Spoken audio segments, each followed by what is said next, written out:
Good morning, everyone. Good morning. I'm good. I would like to begin by acknowledging that we are in Treaty 1 territory in the traditional homeland of the Métis Nation. As directed by Manitoba Health, we're requesting people avoid close contact within 2 meters with anyone showing symptoms of a respiratory illness such as coughing or sneezing. If you are experiencing flu-like symptoms, we are requesting that you excuse yourself from the room. Please note, when you join the meeting via Zoom, all participants will be placed in the waiting room. Your microphone will be muted until the host lets you in the room. You can follow the hearing live via the city's Board of Revision YouTube channel. When your property is called upon, you will be allowed from the waiting room and permitted to speak with respect to your property. Once you have been heard, you can leave the meeting and continue to watch the hearing live via the city's Board of Revision YouTube channel. If any participants are currently watching the live meeting on YouTube, please mute your audio player now. I would like to introduce the members of the panel today. Both Zooming is Jeff Peisch and Cynthia Stevens. My name is Brent McIntyre, and I'll be chairing the meeting this morning. Our secretary is Michelle Nepen, and our assessor is Matthew Baracus. We will be hearing applications for revision of the assessment roll in accordance with the Municipal Assessment Act. The matters for which revision is requested have been described in each application, and we will limit discussion to those matters. The statements that are made at this hearing are sworn testimony, and anyone speaking to the matters must be sworn in. Please be advised that comparisons of assessments of properties are not considered evidence of market value by the Board of Revision. The Board of Revision is appointed annually by Council and is independent of it and the City Administration. It makes its decisions on the basis of evidence provided at this hearing and issues a written order that will be mailed to all parties as soon as possible. Please note that the Board's decisions with respect to an application may be appealed to the Manitoba Municipal Board if the matter pertains to assessed value or classification, or to the Court of Queen's Bench if the matter pertains to the application of exemptions from taxation. Should you wish to appeal, information on how to do so will be included with the Board's order. With respect to the hearing process, I'll confirm the points of appeal with your property to be addressed with each applicant following the swearing in. We will then have the assessor's testimony followed by questions that the applicant may have, and then the applicant's testimony followed by questions. Each side will have an opportunity to summarize if they wish. Once all of the evidence about an application has been brought forward, the applicant may leave. The process will repeat for each item on the docket today. The session will close after all the applications have been heard, and the Board will deliberate in private and make its decisions. You will receive the Board's decision by registered mail as soon as possible. As information, all public hearings are live stream recorded and will be part of the public record. Use of cell phones is not permitted except by the approval of the chair. Thank you very much. And we will call the first property. First property is 160 Eagle Drive, and Mr. Story, that would be you. Matt, we have to bring Matt and then for swearing. I'm sorry, I didn't hear the chair's last comment. Oh, we're going to have you sworn in, so both you and Matthew have to be sworn in. Yes, thank you. Okay, so Mr. Baracus, we'll start with you, please. If you can state your full name. Matthew Stephen Baracus.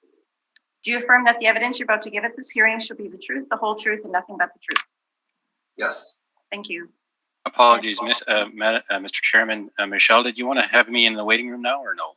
Yeah, I was just going to pop you over when I... Okay, awesome, thanks. Yeah. Mr. Story, can you state your full name, please?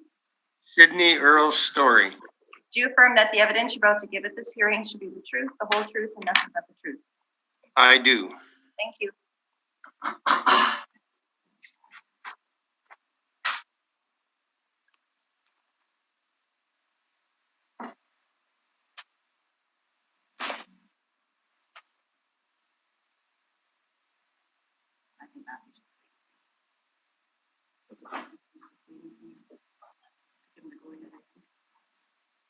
Oh, Matthew, sorry. The first property is 160 Eagle Drive, and you can start your presentation. Okay, sounds good. File number 20-884, roll number 03092998560160 Eaglewood Drive. It's a newer apartment building, roll year. We're looking at here to start off with this 2019, the April 1st, 2016 reference date. We've only got one line of classification, that's residential 2. Assessed value is $14,532,000. It's an apartment, 5 buildings, 2 3 stories high. Actual year built 2019, effective year built. It's the same. 74 suites, 55 indoor parking spots. Construction class D, wood or steel frame exterior walls. If you go to the second page, obviously it's a newer building, so we're not going to have mailers prior to the reference date, so that is not found there. Subject sale history, I presume that's a land sale. Obviously it's much lower and predates the construction of the apartment complex. So that's not inclusive of the asset as it is currently. If you go to page 3, you'll see the income workup on the property. That's our modeled income workup, the breakdown of the actual suites: 21 bedroom, 31 2 bedroom, 21 3 bedroom, 2 4 bedroom. We got the average monthly rent at $1441.26. We've got a modeled / market vacancy rate on it of 2.8. And so with our 41.59 expense ratio, we come out with a net operating income of $726,623 with our model cap rate at 5%.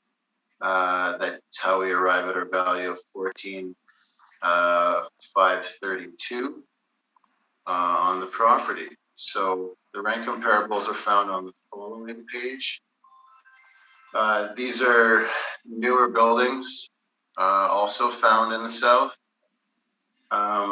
And when you look at the average monthly rent per unit, the subject is within the range. Also, when we put on new buildings, what we do is, because we don't have pre-reference date rent rolls, we do actually take a look at what they are getting.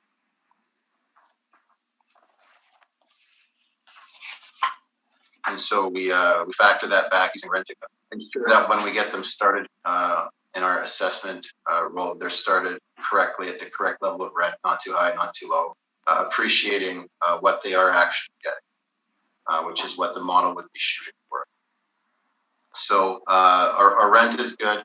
Just glancing ahead at Mr. Story's brief, I don't believe that rent is an issue. I believe we're going to be talking mostly about vacancy. But I'll let him get to that. So our rent's good. It's based on the actuals. Our cap rate is 5%, based on modeled. Our cap rate table can be found on page 5 here. You've all seen this before, just some very rough parameters showing our low and high, our 20th and 80th percentile compared to a couple of the other players in the market. Then there's the excerpt from the Municipal Assessment Act. Following that, there's some photographs of the property, exterior and interior photographs. So you can browse through that. It's a new build, so you're going to see that everything is new with it. So yeah, model parameters based on the actuals, 5% cap. That's my evidence. Thank you. Thank you. Mr. Story, any questions? Yes, thank you, Mr. Chairman. Morning, Matthew. Good morning.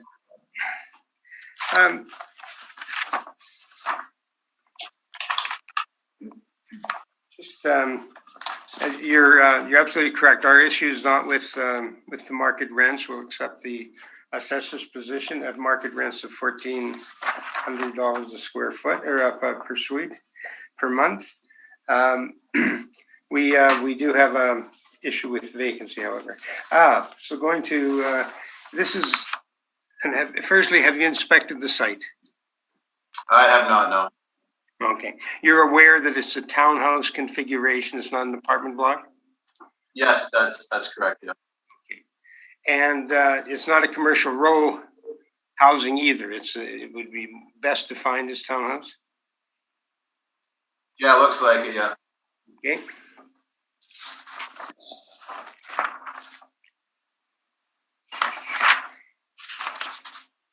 And you've used a vacancy rate of 2.8% that came from where? That came from the model, looking at the income and expense statements that we received from private owners. So the modelers take a look at the data and they assign vacancy rates based on the information they're getting in each respective area. Okay, and do you also subscribe to or review the CMHC citywide and by area? I did not, but I have in the past looked at them. This one is a new build, so we just put it on at market vacancy rate. Okay, there was a bit of confusion. This is actually being treated by the assessment department as two buildings, is that correct? Phase 1 and phase 2, 74 suites in phase 1, which is really 140 Eaglewood is phase 1. So there's another phase, yeah. There's two phases to that, I believe. Yeah, phase 2 was built before phase 1. You aware of that? I didn't focus my research on 140. I was just looking at the parameters of 160. Okay, so what the assessment department, not the owner, has determined that there are two assessment roles on this property. Is that fair comment? There are two pits, so they're on separate properties in our role, yes. Okay, and it's actually 10 buildings, 148 suites, built from 216 to the end of 219. Is that your understanding as well? I'll take your word for it. Okay, so everything is done at 74. It's done. Phase 1 is 140. Phase 2 is 160, and the city sent out the SUP on 160 and the land only on 140. But for today, we're doing essentially half of the construction, half of the building, the 10 buildings that are built. Of 10 in total, 5 are included in your analysis today. Does that make sense? Yeah, we have the properties that are inclusive of the roll number for that specific pit. We're not valuing the suites on the other pit. Okay. That'll be for another day. Okay, thank you. And are you aware that a clubhouse was built between during construction of phase 2? Are you aware there's a clubhouse in the site? It looks like there's a picture of a clubhouse. Yeah. Or a common area. Clubhouse is probably a better description. Yeah. Okay.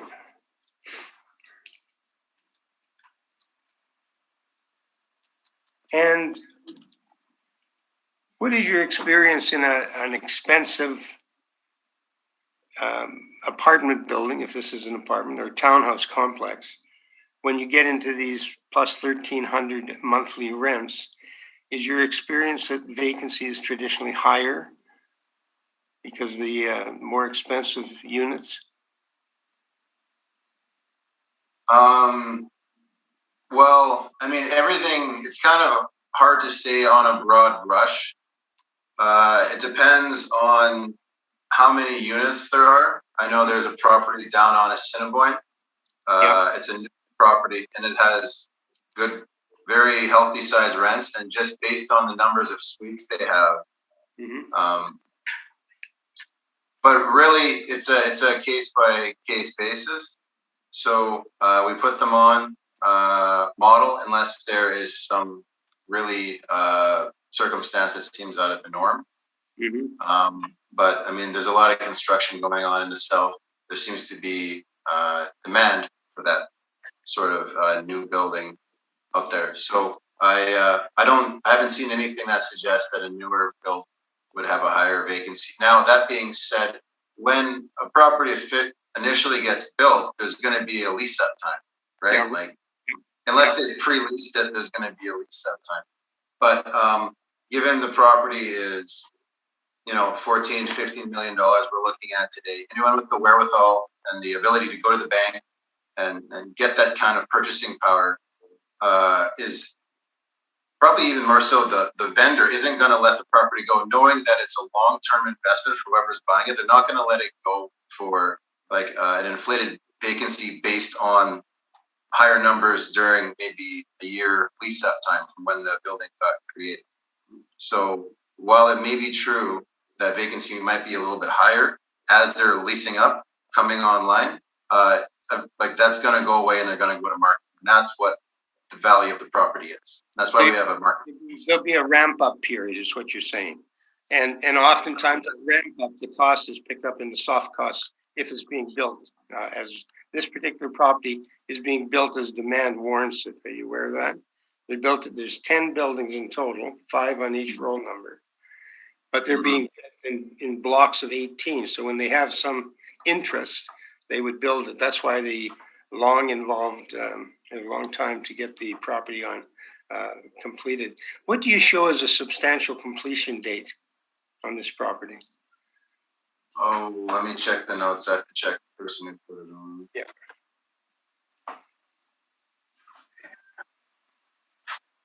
What are we, 160?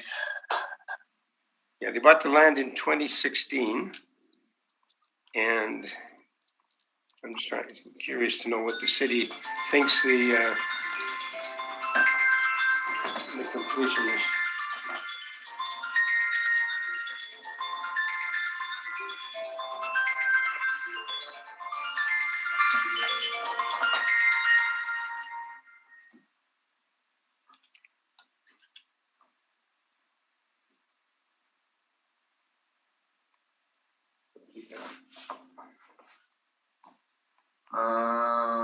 Well, we have the adjustment set January 1st, 2019, based on who did it. That's when the adjustment came out. Okay, so that essential completion is January 1 is 2019, correct? That's what we would have units for that time. They started renting out the units in November of 2018, according to the note. And the permit, it looks like it's got a 17, so I believe they probably started in 17. Okay. So yeah.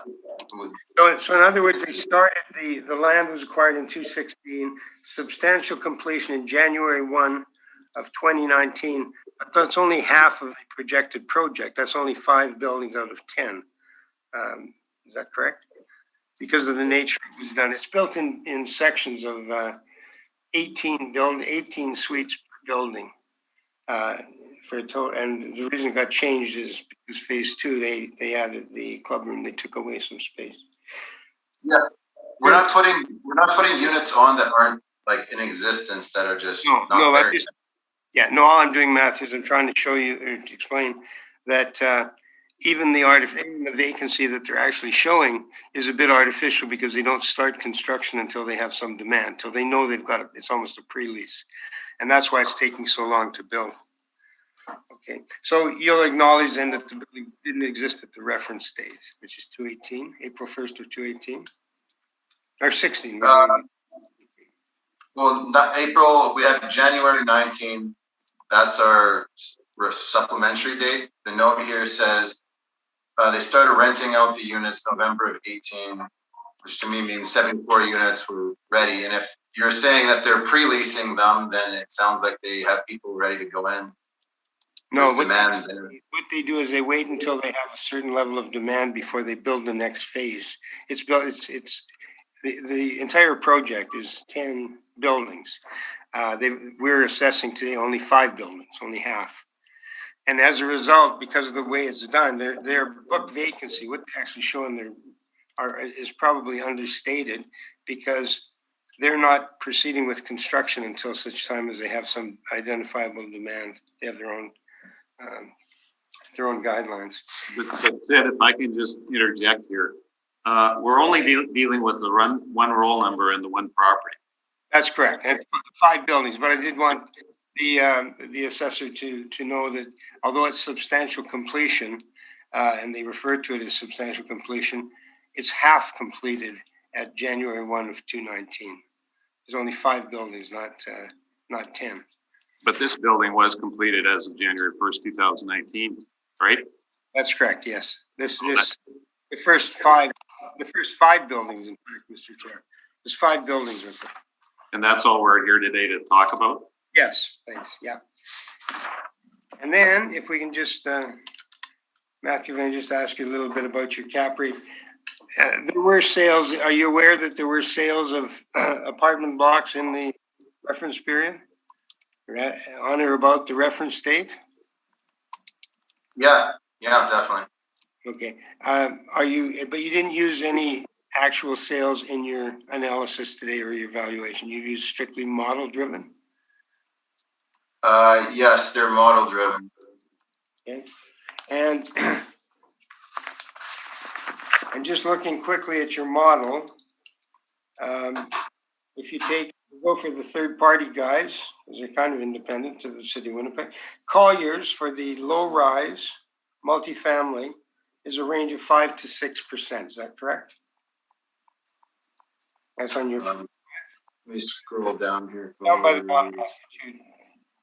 The low rise, they have 5 to 5.75 for low rise.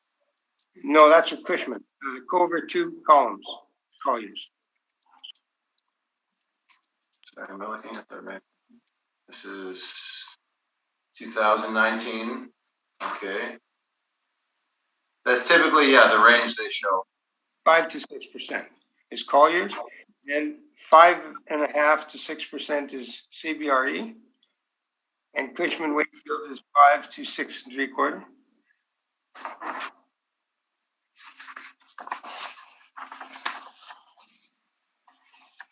Let's see, 5.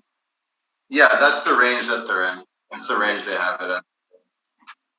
So this is the city has chosen 5% for this property, which would be the lowest end of the cap rate, least risk purportedly. Is that correct? Yeah, it's a new building. It sounds like they're being very prudent in the way that they're leasing it up. So they're not building it until they have like the demand, like you said. So if operating that way, they're really mitigating a lot of the vacancy risk, quote unquote, or they're really kind of shrinking what could be the ramp up time.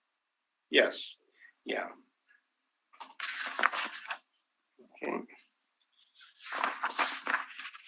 And are you aware that these townhouses have basements? I believe I saw a note on that. Yes. Okay. At least some of them have basements. Yes. And they have they don't have any underground or in heated parking of any sort. It's outdoor parking. Correct? No underground parking. Let me see. 82 parking stalls, 1 per suite and 8 for. Yeah. It's all outdoor. So there's 1 outdoor parking suite, and you've got 2, 3, and 4 bedroom suites.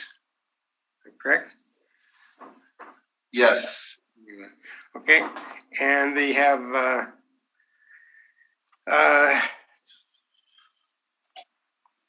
do you know what the nearest, going straight south of the subject, you know what's straight south of the subject? Perimeter Highway. Okay, and across the perimeter? Southwood Golf and Country Club. Oh. Brady Landfill? Oh, that, yeah. Okay, thank you.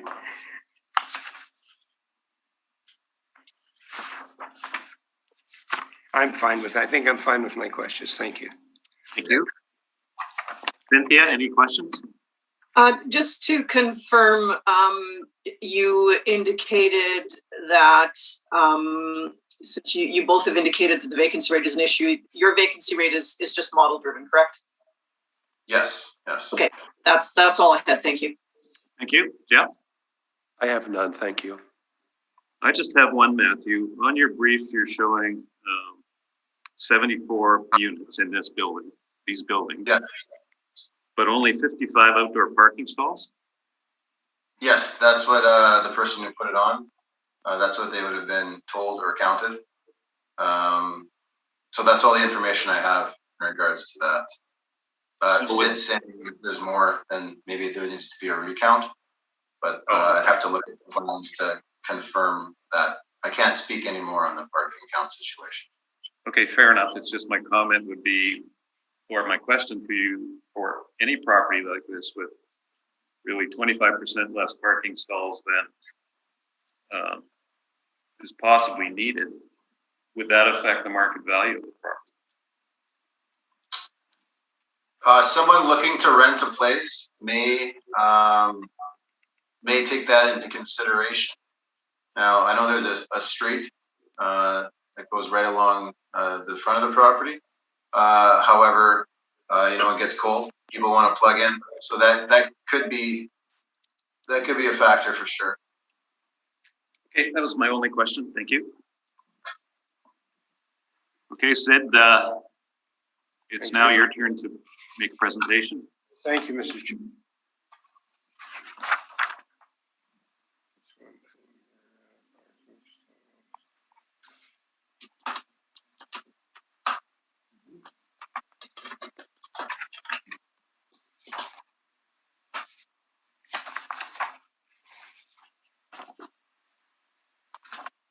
Okay, thank you. Good morning, Mr. Chair and panel and Matthew.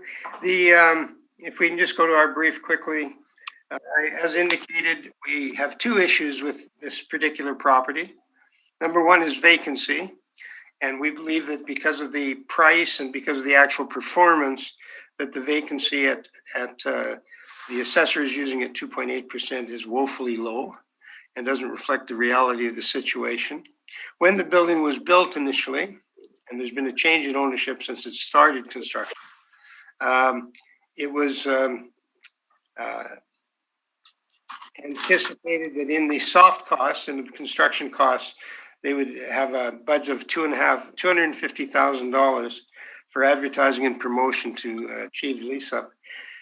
They have, at the end of December of 2019, which is a year and a half after reference date, they're 7% vacant, and I'll give you that information in just a moment. If you look at our brief, you'll see on the front, these are townhouses without indoor covered heated parking. Mr. Chair made a comment about the adequacy. When you start having 4-bedroom apartments and 3-bedroom apartments, one car seems insufficient for parking, and that all speaks to risk and all speaks to vacancy. And it's a unique property. Again, it's called a townhouse. If it were built in a row, it would be called commercial row housing. There was a time when the city of Winnipeg used in their parameters, row housing citywide was the highest cap rate. Now it's the lowest cap rate at 5%. So that's in the front page. You can see kind of what it looks like. There's a little bit of a front yard.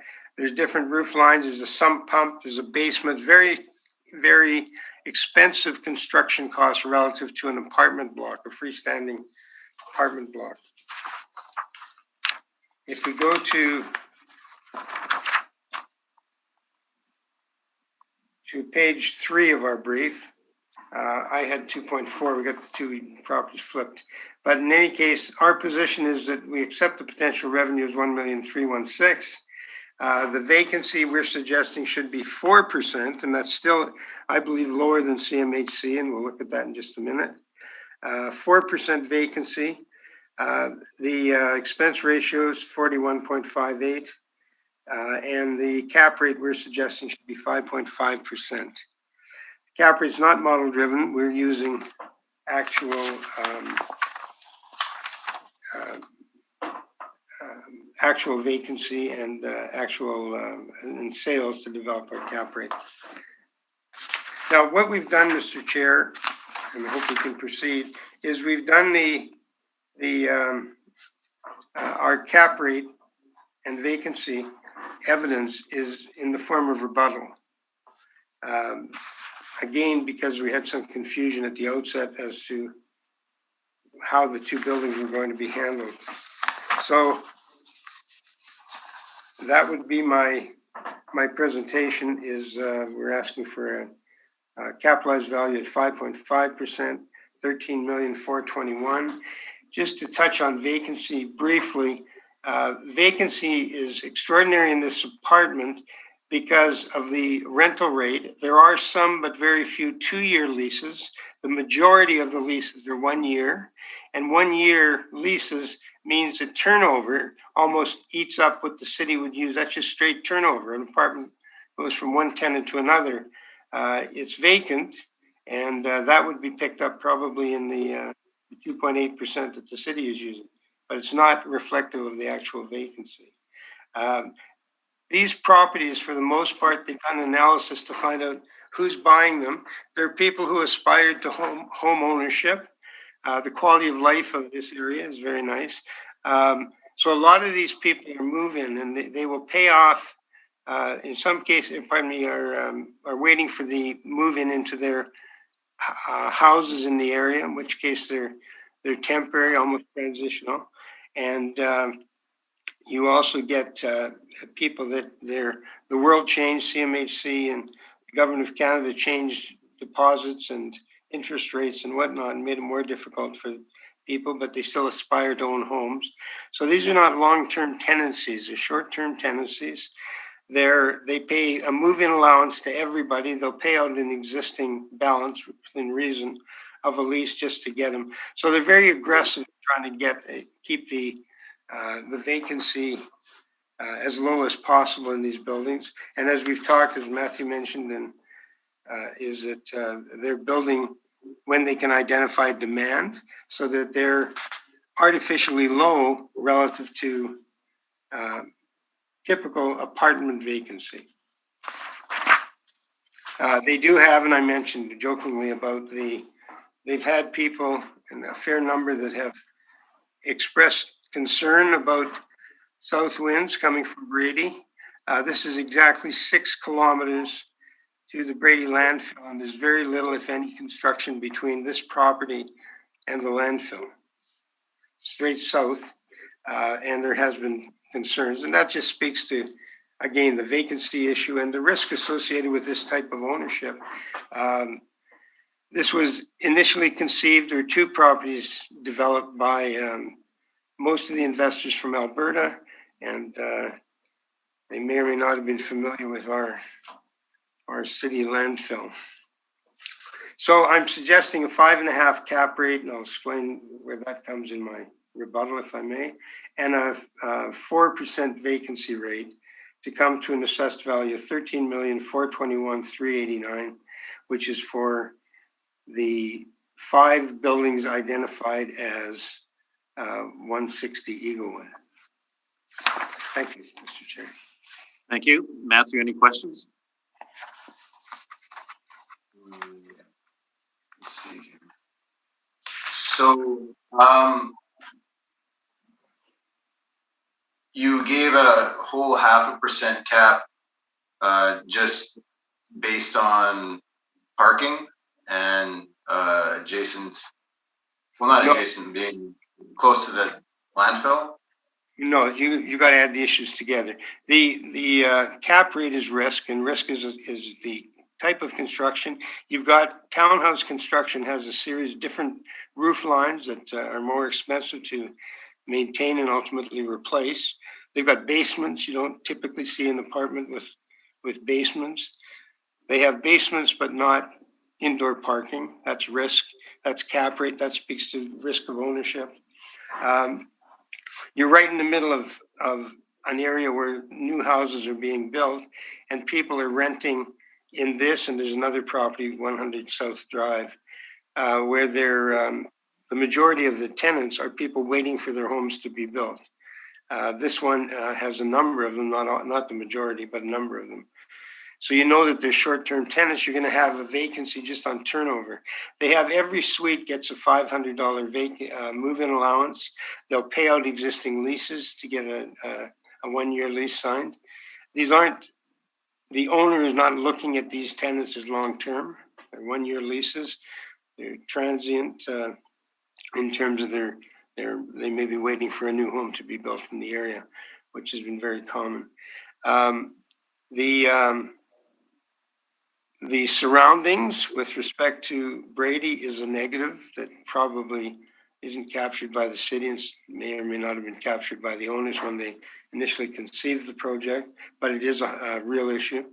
They actually, after completing phase 1, which is 160, they realized they didn't have the proper amenities to keep people in these buildings and to keep the vacancy. So they built a club room, which is really just a weight room, Wi-Fi and whatnot, but it's a gathering place. So it's amenity that they thought they had to build to try to control the vacancy. Even at the end of December, there were, in phase 1, there were 7 suites were still available out of the 74. So there's, I'll get to that in the rebuttal. So there's still it's worked up to 6.7% vacancy rate at the end of December of 2019, which is a year and a half from the reference date. With respect to the cap rate, these people are sophisticated owners. They're Marwest Management Group. This is a limited partnership with investors from Alberta.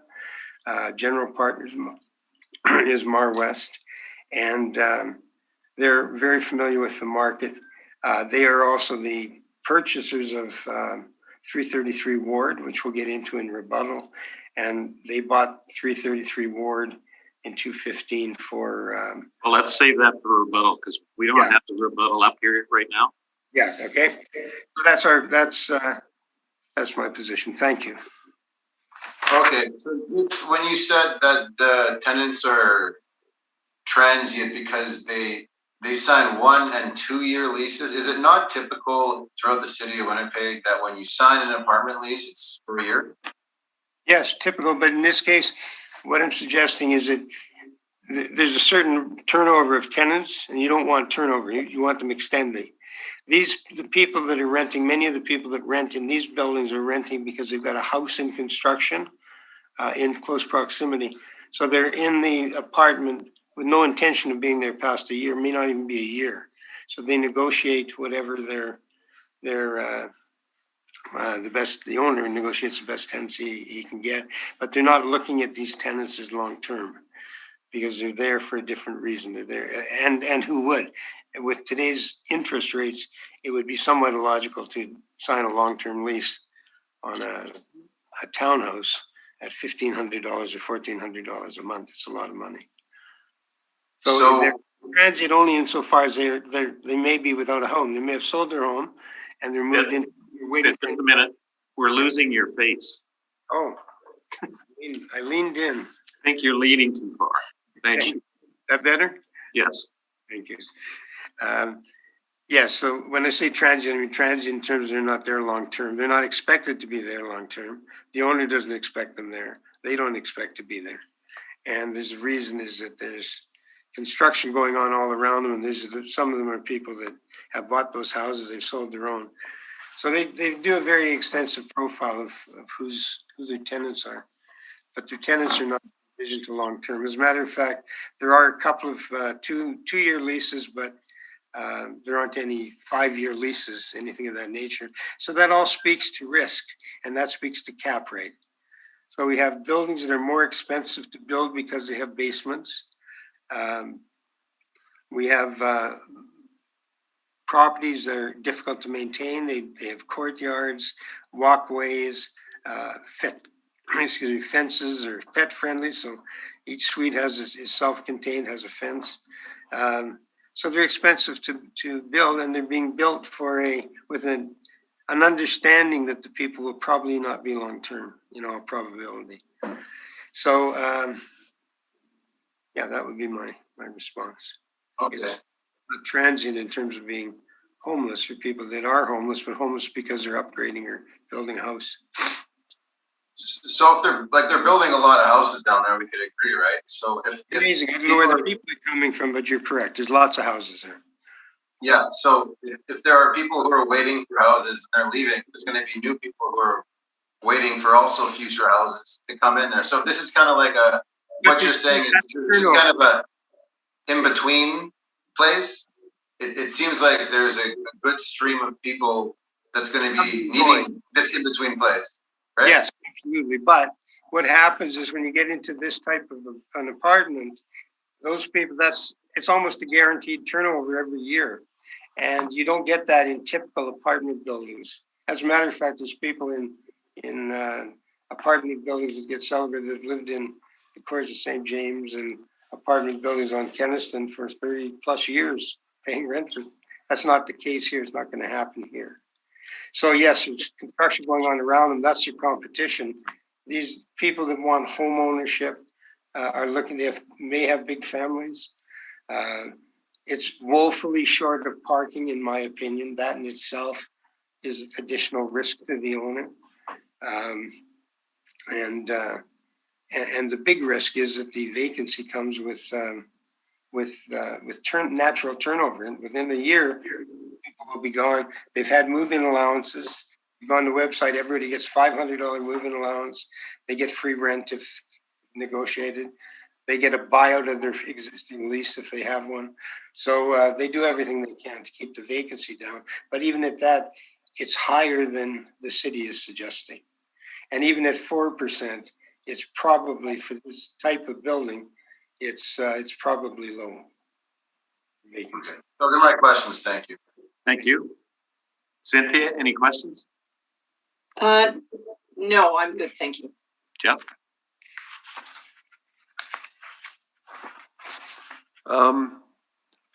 There isn't a lot of experience on turnover by virtue of the age, year the building was built. I'm not sure I understand the argument you're making. What prevents someone in St. James from buying a place in South Winnipeg near this? Oh, nothing. But that's not the profile of the tenant. The profile of the tenant are one of the sources of tenancies are people that are waiting for their homes to be built or finished in that area. And that area includes South Point and Bridgewater and all through there. And there's a tremendous number of houses being built in there. So there's nothing that stops anybody, but it would be a unique tenant who signed a long-term land lease or just in typical turnover.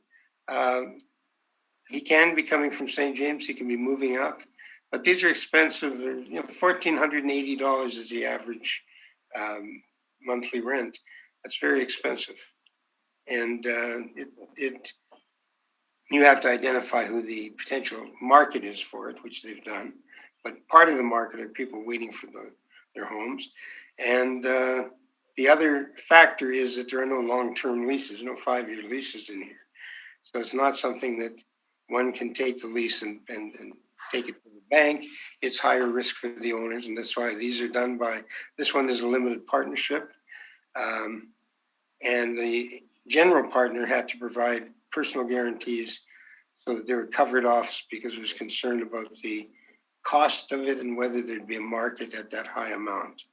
Now, the assessment has shown some new construction in that end of town, and there are some other higher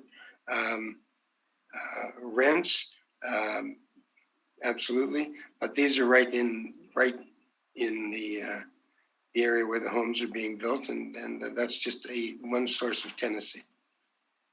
In your experience, what proportion of residential leases are 5-year leases? I've never heard of one. I don't see any. No, you're correct. You're absolutely correct. Okay. Yeah. I have no other questions. Thank you. Thanks, Jeff.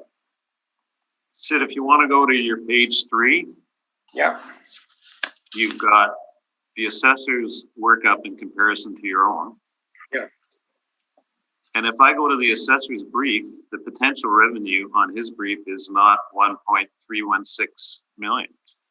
No, we've used that for both 19 and 20 because we have no objection to it. We just use the same number for both as potential rent. So the potential rent we see is 13. But they're different reference years. They're different reference years, but it didn't exist in the reference year. It wasn't in existence. So we can't, certainly there's no increase. The assessor shows a slight increase year over year, but that's not the case. There was no increase in market rents. And the same thing with the vacancy. For 19, he's using 2.8, and you're at 4, and you put 2.4 on this one, on the assessment. Yeah, ours is 4%. Our vacancy is 4%. So in fact, the heading on the table, assessor, is not the assessor's workup. No, I'm sorry. No. Okay, thank you. Thank you very much. That was my only. I just wanted to be able to show you the difference between where we differed, that we differed on vacancy and cap rate. Okay, thank you very much. That concludes 160 Eagle Drive. Does he want to go through his rebuttal that he sent? I don't have this. Nobody has it because I haven't released it yet. Oh, Yeah, the rebuttal, we were told to file the rebuttal electronically, and we have. okay. Well, we haven't got it loaded on our desktops yet. Okay. So what would you like me to do? Want to take a 5-minute break? You want to do that and I can send it out, sure. We'll take a 5-minute break. Okay, thank you. Thank you. We'll reconvene the hearing for 160 Eaglewood Drive. Sid, you want to present your rebuttal evidence? Yes, I'm just going to ask the board and Matthew turn to the rebuttal 1, and that is a financial statement of Mar West Apartment Limited Partnership. And the only thing I wanted to bring to the attention of the board is if you go in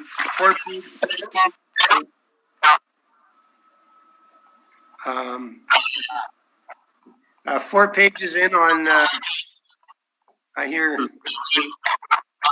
We're good. Can you hear me? Is there something else? Does it have the live stream? Sid, Yes. I just hear some background noise.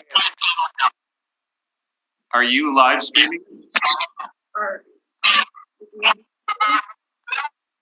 Or do you have YouTube going? I'm sorry, are you talking to me, Mr. Chair? Do you have YouTube going on your desktop? YouTube on the desktop. I have to consult with my assistant. Can I have YouTube? No, what do we have? What's this background? It's your book on. Oh, Better? is that better now? No?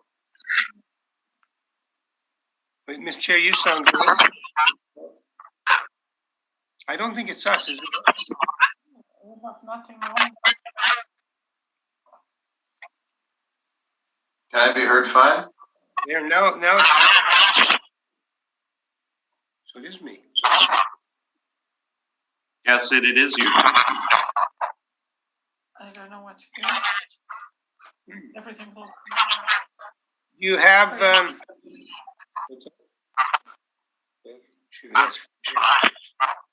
Will we connect?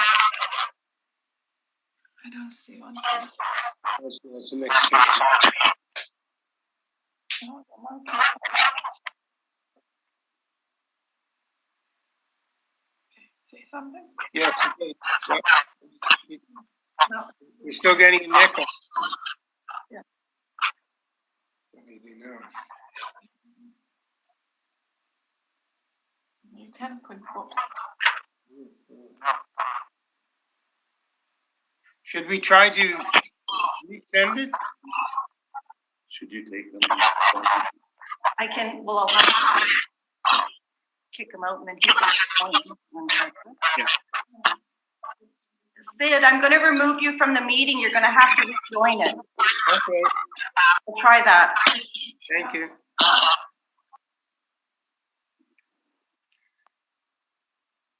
Sorry, Matthew. No worries.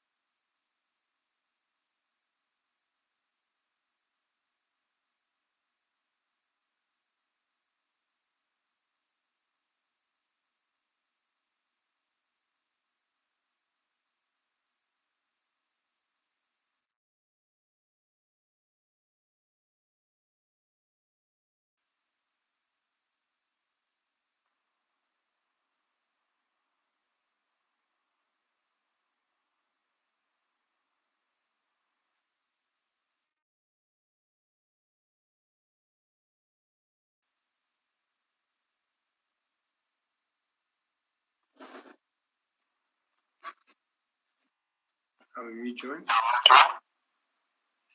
Still echoing. No, it's still, I believe it's echoing. Are you getting an echo?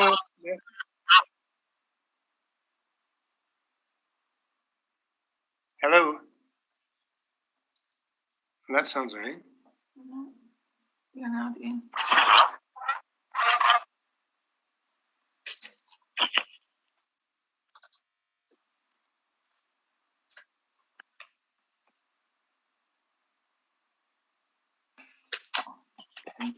Did we lose the chair somewhere? It would appear that way. He's not at my house.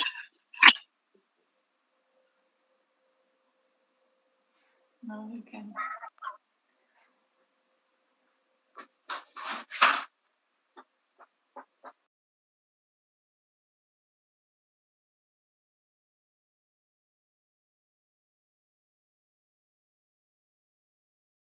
Okay, Sid, we'll start with your rebuttal again.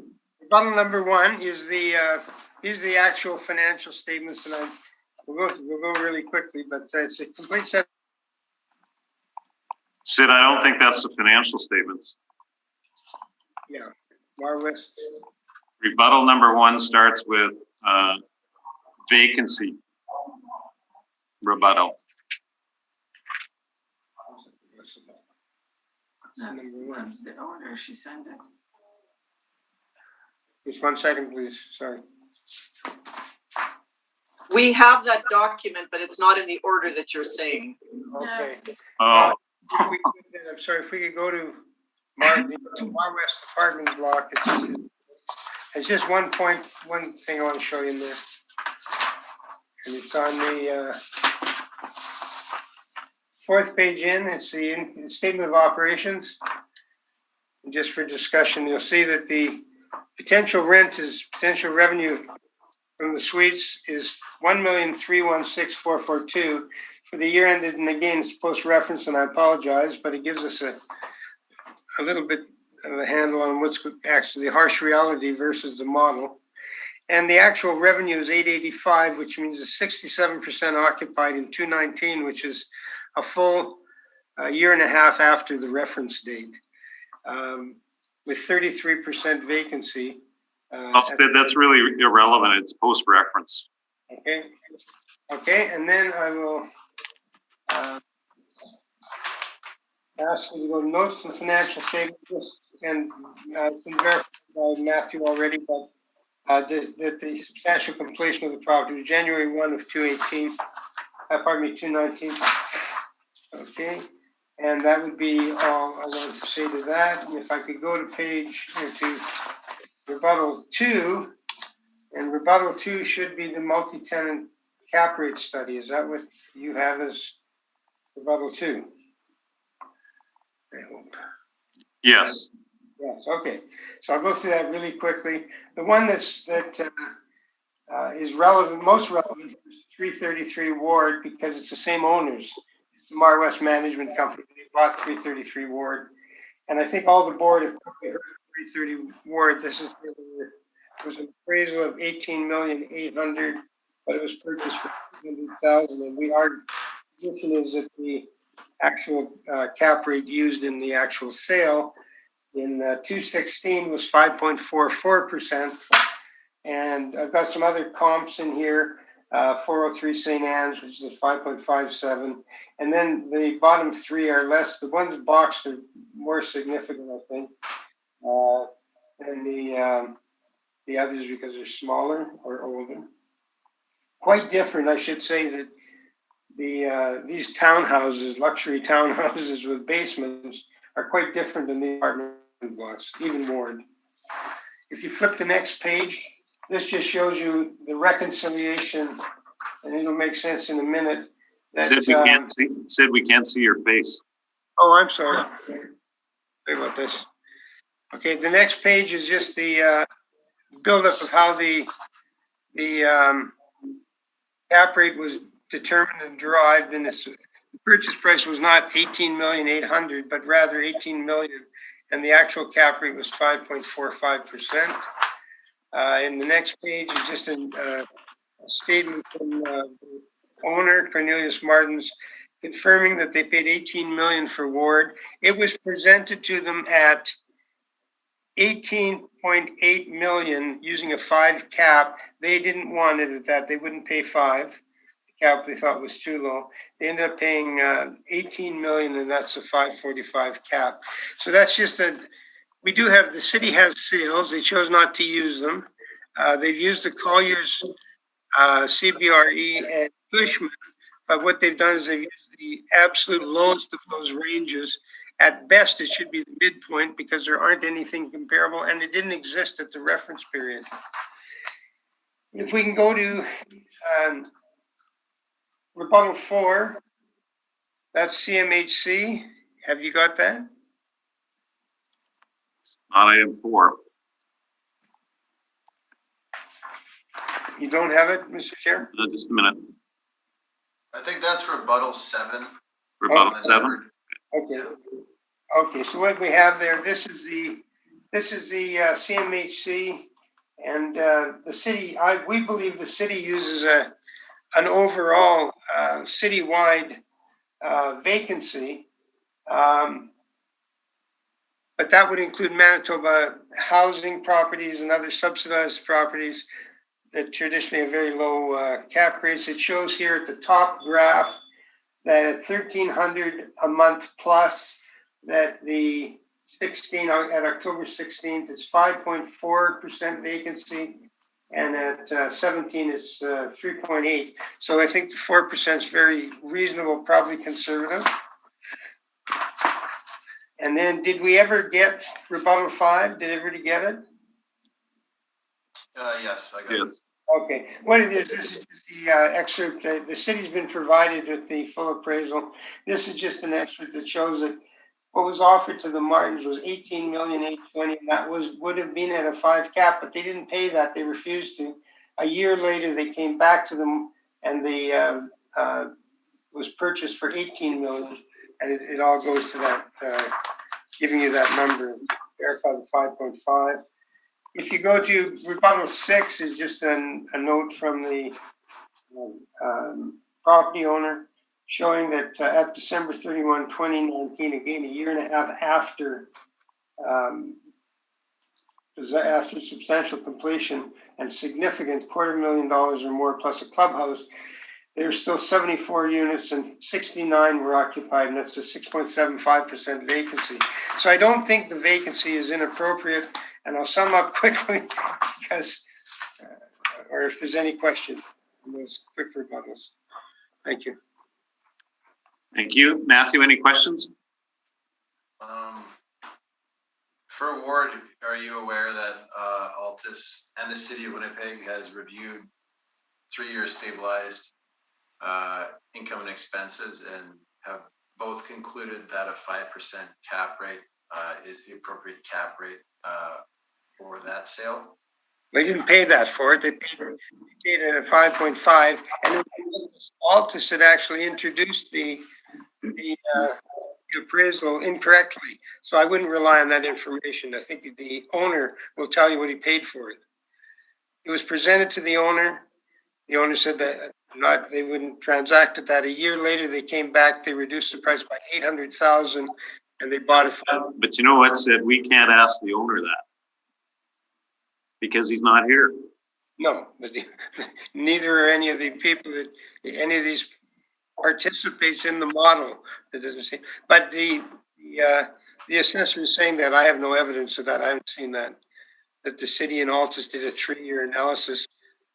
It's a client of ours, Word.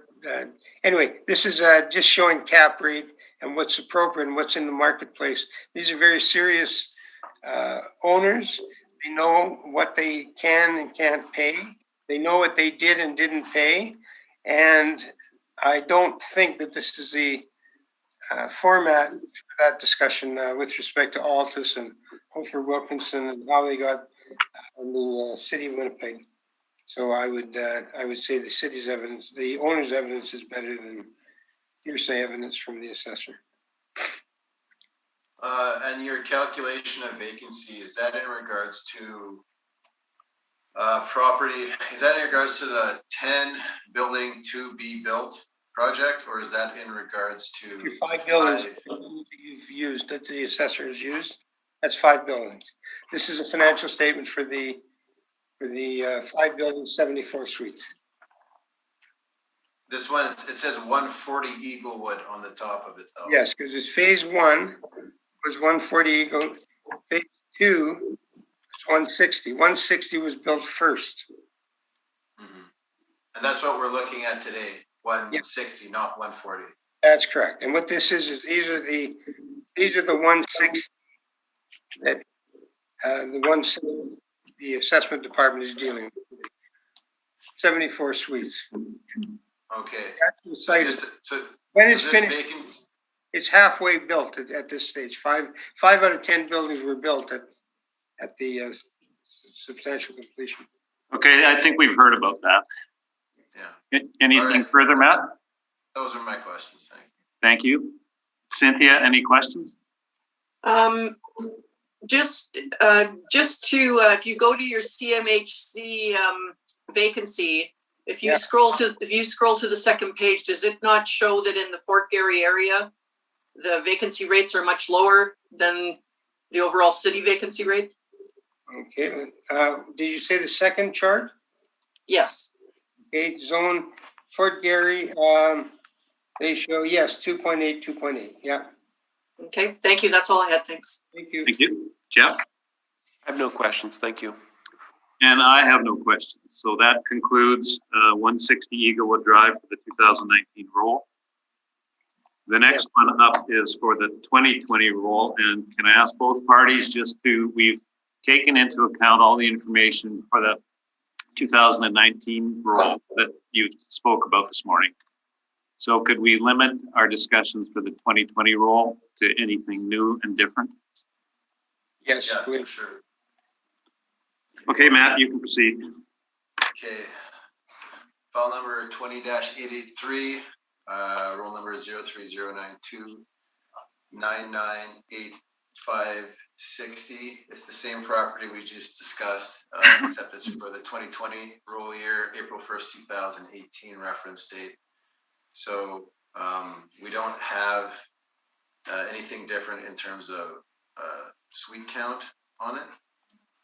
It does look like we have more parking spots, which I'd have to look into that on the outdoor parking. But again, built in 2019, the valuation was done the same way. It was just factored back actual, so the rent's good. Vacancy rate is modeled, and cap rate and expense ratio is still the same. So I believe the same issues that we talked about are in play for this roll year as well. So to keep it brief, that's my evidence. Thank you.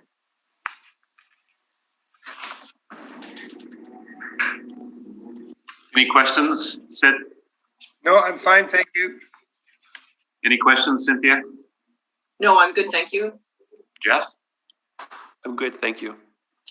And I'm good as well. Thank you very much. Okay, Sid, you can start your presentation.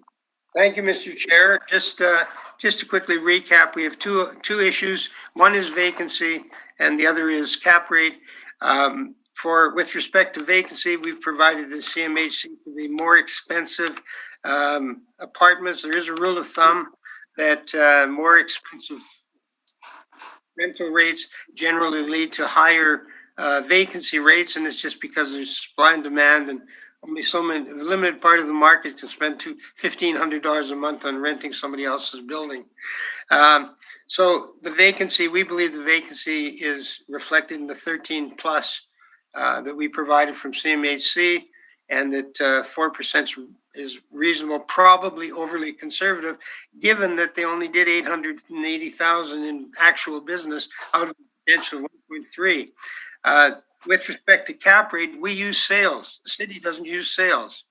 The city took a number that the owners objected to. We've objected at many hearings, and there's been adjustments.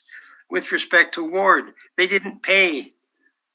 They didn't buy Ward with a 5% cap rate. They bought it. We heard that already. This is my position. So the cap rate we're suggesting should be 5.5. Not only is it supported by real sales, but it's supported by the Cushman Wakefield, Colliers, and CRBE, where they range from 5 to 6. It should at least be from halfway. There's nothing here other than the city telling the board that it's modeled and with no evidence. So if we've got sales and we're presenting them, we believe those should have more weight than the city coming in saying we don't know exactly where they came from, but it's modeled. So with that, I request that position, the assessment to be $13,421,389, and thank you very much. Thank you. Matt, any questions? No, thank you. Cynthia? No, thank you. Yeah. I have none, thanks. I have none. So that concludes 160 Eaglewood Drive, the 2020 roll. And Sid, I guess you're done for the day? Yes, I would like to, may I book in? Can I stay online? No, I think No. you have to go to the YouTube. Oh, okay. Thank you very much. Thank you. Take care. Have a good day, Sid. Thanks, guys. Tyler? Thank you, Matthew. Yeah.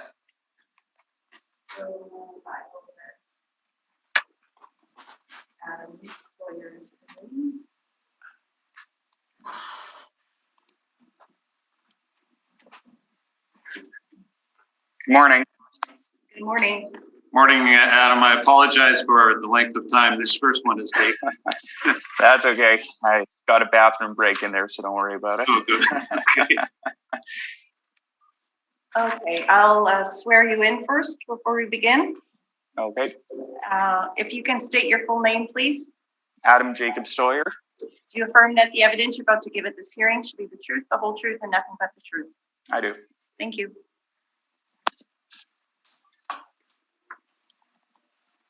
Okay, Matt, this is a 2019 appeal for 180 Roslyn Road, and if you want to read in your brief. Okay, sounds good. We can barely hear you, Matthew.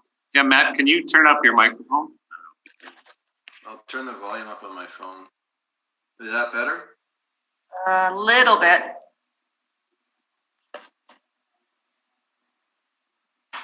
What if I tried disconnecting my headphones? Maybe the problem's gone away. Okay. How's the volume now with me? So far, so good. Okay, let's go with that, and then I can always put them back on if it becomes an issue. Okay, Sure. thanks. All right. Okay, file number 20-874. Roll number 1209-780-6360, 180 Roslyn Road. We're looking at 2019 rule year, April 1st, 2016 reference date. Assessed value $15,823,000. It's a 2-building apartment, 7 stories. 2019 build, so it's another new build. 77 suites, 33 indoor parking spots, 36 outdoor parking spots, construction class D wood or steel frame walls. The next page shows no sales history or income information because again, it's post-reference and it's brand new. Page 3 shows the breakdown, 47 one-bedroom properties, 38 two-bedroom properties, encompassing of the 77 units. The average monthly rent, $1491.20. Just like the last property for new builds, because we don't have pre-reference date information, it doesn't exist, but we have to go back to an historical reference date. What we do, and I put this one on the roll, is we look at the rent in place, we get the information from the owner, and then we factor it back by a rent control to adjust it to the reference date we're looking at, which is April 1st, 2016, to ensure that we're not over or understating the potential income for this property. So did that came out to an average rent of $1,491.20. So that with our, again, the parameters are modeled 1.7% vacancy rates.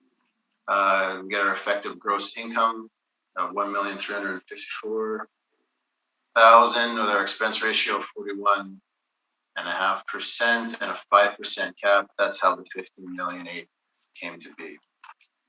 Is there some rent comparables on page 4 here?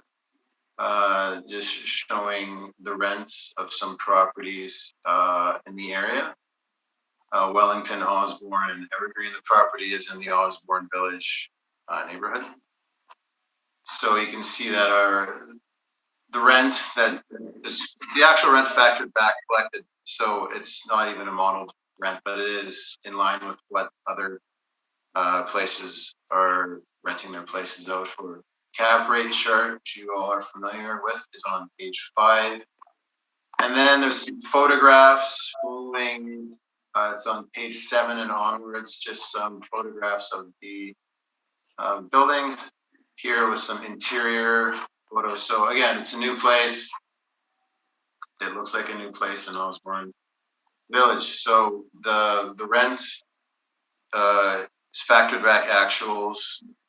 The expense ratio is modeled, but over 40% for a new build. I believe that's fair looking at it as a long-term investment. And the cap rate is 5%. I think being situated in Osborne Village, that's a popular area to rent. Lots of apartments in there. So there's demand that comes with having a building in Osborne Village. It's an attractive place to rent. So that's my evidence. Thank you. Thank you. Adam, do you have any questions of Matthew? Yes, I have a few questions. They're going to be pertaining to the rent specifically and the vacancy rate that was used. Firstly, when you talk about bringing back the actual rents using rent control, do you know if a new construction building is under the same type of rent control that an apartment building would be? No, typically, I believe there's a certain age where if it's built after a certain year, they're not subject to the rent control. But we just took what they were actually getting and adjusting it backwards slightly, understanding that there would probably be slight increases year over year on the property. That's why we didn't just take the actual post-reference rent, because it's easier to explain adjusting back than using a post-reference rent. Plus, it's more accurate. So do you have a percentage that was used in terms of rollback? Oh, I could get the table for you, but it's just the whatever the rent control was for 19 and 20, I believe. But rent control pertaining to the older buildings under the RTB, yeah. Yeah. Okay. But you would agree that 180 Roslyn would not be under rent control for I believe it's 10 years from construction. Yeah, if they found perhaps that as they were renting it up, demand was such that the rent was too low, they could even set it higher. They're not stuck. Right. In your rents, are you taking into consideration parking and storage as well? Let me bring the notes up here quick.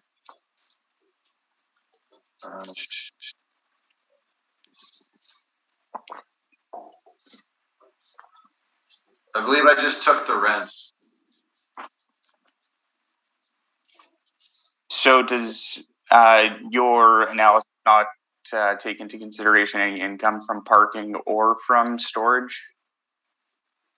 I don't believe I did that. I just took the straight rents they were reporting, and I just factored those backwards. And in terms of your comparables, then, is it fair to assume that these rental rates do or do not include parking, utilities, and other expenses that the tenant might bear? Yeah, they might. I didn't put any weight on the comparables. I really put the weight on the factored back actual. It was more of a site-specific thing. Mm-hmm. And when you received the actual rental rates, was the building fully occupied at the time or stabilized for that matter? So I spoke with the person. According to the August 10th, 2020 rent roll, the property manager had indicated 96% occupancy. At that point, occupancy began in March of 2019. So I presume maybe there was some pre-leasing. I didn't get that information, but between March of 19 and August of 2020, they went from new empty building to 96% occupied. Okay. And then in terms of the vacancy rate, and I was listening into the past hearings, so I don't know how much you want to repeat yourself, but can you explain to me, please, where you came up with the vacancy rate that you did? Sure. Yeah, that's modeled, and I do understand that there is a ramp-up period. There's some pre-leasing. There's some suites that are going to be vacant until they get filled with those first tenants. But again, at this level of investment, the vendor is not going to let the property go for a temporary increased vacancy rate because the building just got built, and it does take time to get people in there. Yeah, and I would agree with you on that. That a vacancy rate should be stabilized in terms of occupancy. And so, did you take into consideration, stabilized vacancy rates from CMHC or other properties, other new build properties within the Osborne area or throughout the city of Winnipeg? No, I did not. It was just modeled. Okay. And I do want to ask about cap rates, of course, and just ask whereabouts you came to the conclusion of 5% and why it was applied to this building. Okay, so cap rates, it was modeled.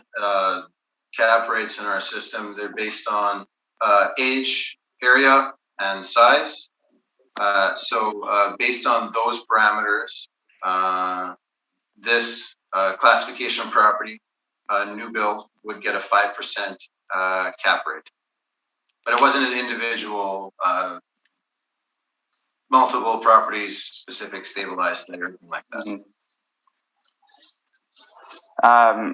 In terms of cap rates and the risk associated, sort of the correspondence between the risk of a property and how a cap rate is applied. Would you agree that there is some risk in terms of a building that is not fully occupied or stabilized? There's an unknown for sure. I believe, they wouldn't know it at the time, but they did in about a year and a half get up to 96% occupancy. I think Osborne Village is a popular, in demand area to rent, but there is a question mark there, obviously, when you're buying it off the bat. So that's one unknown factor, for sure. And you talk about Osborne Village being a popular area to rent, and would you agree that the location of the specific property within Osborne Village might be a disadvantage, specifically where it's located behind the Safeway?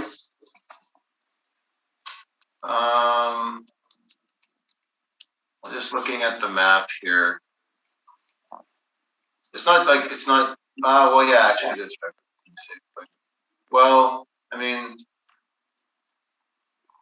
people aren't living there their whole life, right? So they don't, it comes to a point where they don't like it, they can move. There's also a lot of convenience that comes with that. They have a lot of amenities around there, the Starbucks, Shoppers Drug Mart. So, it could go either way, for sure. I think it's neither a positive or negative. People go to Osborne Village to be around and have that kind of close-knit community. So I think people know what they're signing up for when they sign up there. So when you say that people probably won't be living there their entire lives, would you suggest that that's because it's a younger tenancy that's in the building? Could be, yeah. That's what I was thinking when I said that. I mean, it's not 100%. I know I've had friends who live in Osborne Village that kind of move on, and then younger people. It's a younger type of area. And does younger tenancy and create more turnover and therefore more vacancy, bad debt? And I haven't seen any studies in regards to vacancy or bad debt, but I mean, Osborne Village is a kind of a younger, hipper area. But no, I haven't seen anything in regards to that to make that known. Okay, I think that's all the questions I have for now. Thank you. Thank you. Cynthia, any questions? No, I think I'm good. Thank you. Thank you. Jeff? I have none, thanks. And I have none. So, Adam, you can proceed with your presentation. All right, thank you. Like Matt said, we have a 77-unit, newly constructed apartment building. 47 one-bedroom units and 32 bedroom units. If you scroll down, we have some exterior photos and interior photos as well. It is a new apartment, and it is designed in good taste with strong amenities. It does have a gym. It has storage for bicycles, and it also has lockers, and it does have an underground parkade. Where I believe we differ from the city's assessment would particularly be with the rental rates within the area.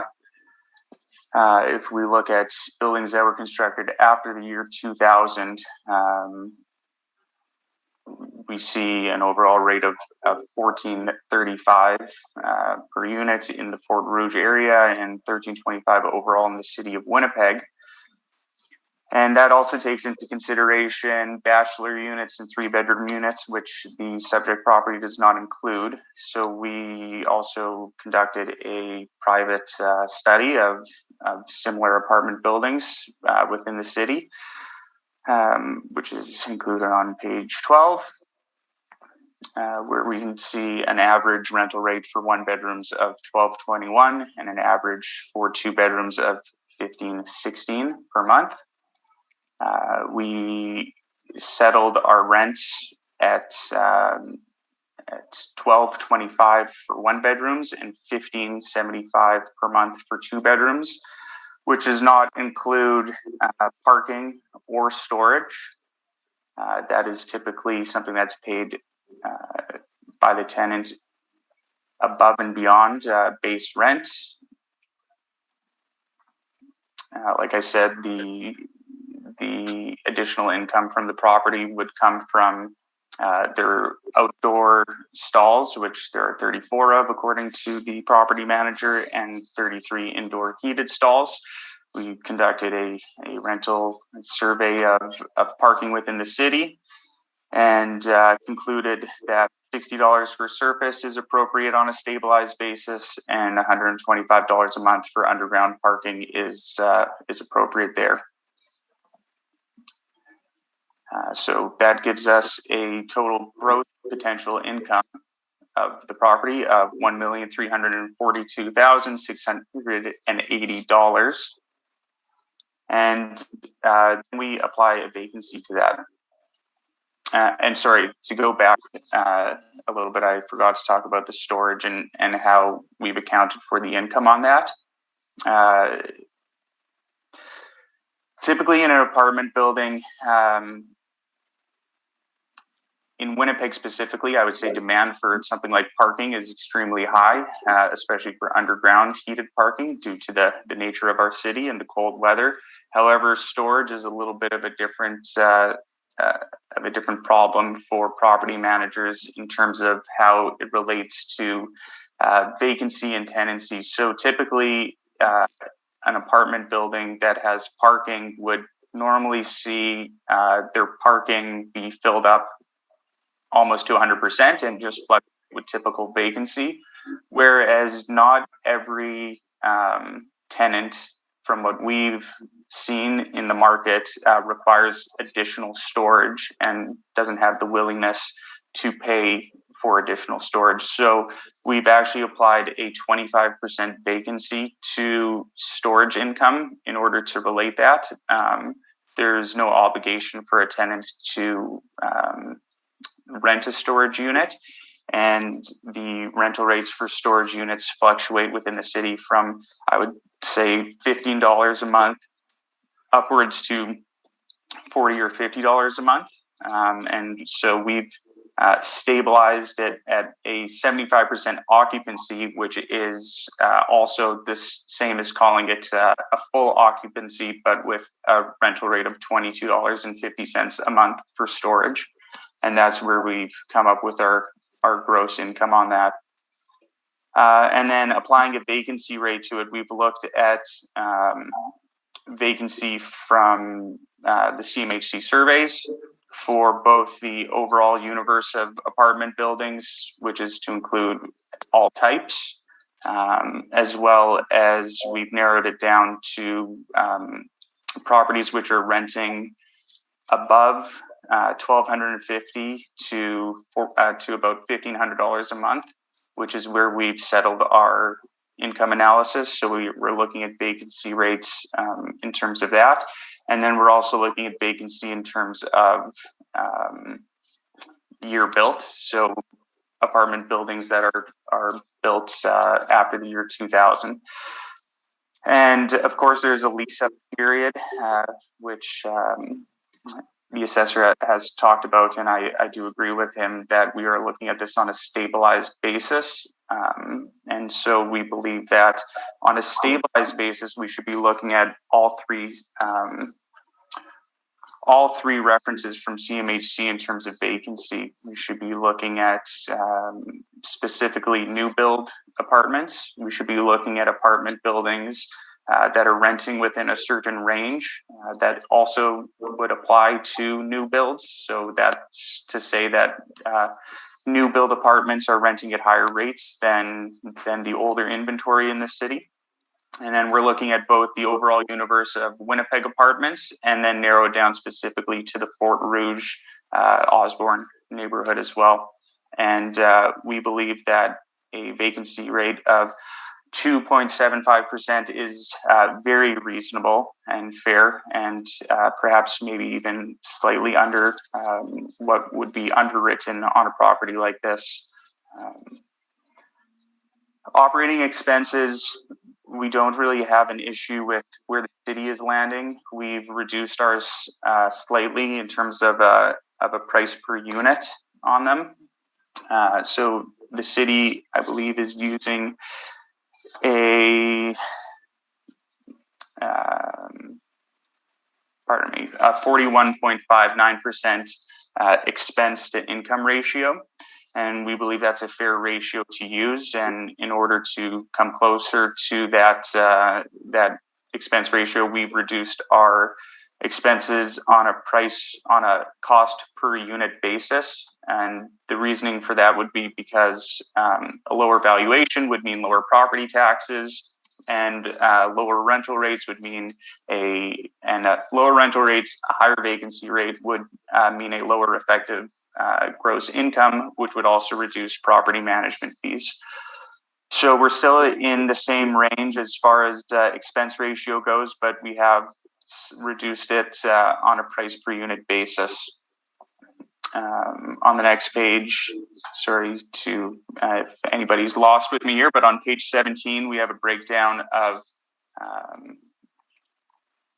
our analysis versus the cities, and we've come to a net operating income of $747,506, which we have then capitalized at a rate between 5.25% and 5.75%, which is pretty much 5.5% down the middle, which we believe is a fair marker as well, considering the best comparables that we have on our chart here, which I would say is 333 Ward Avenue, which was spoken about in the previous hearing, of course, and I'm happy to answer questions on that or ask questions, but I don't want to take up too much time if that's not necessary, but we can certainly dig into that one as well. And then we're also using the CBRE, Colliers, and Cushman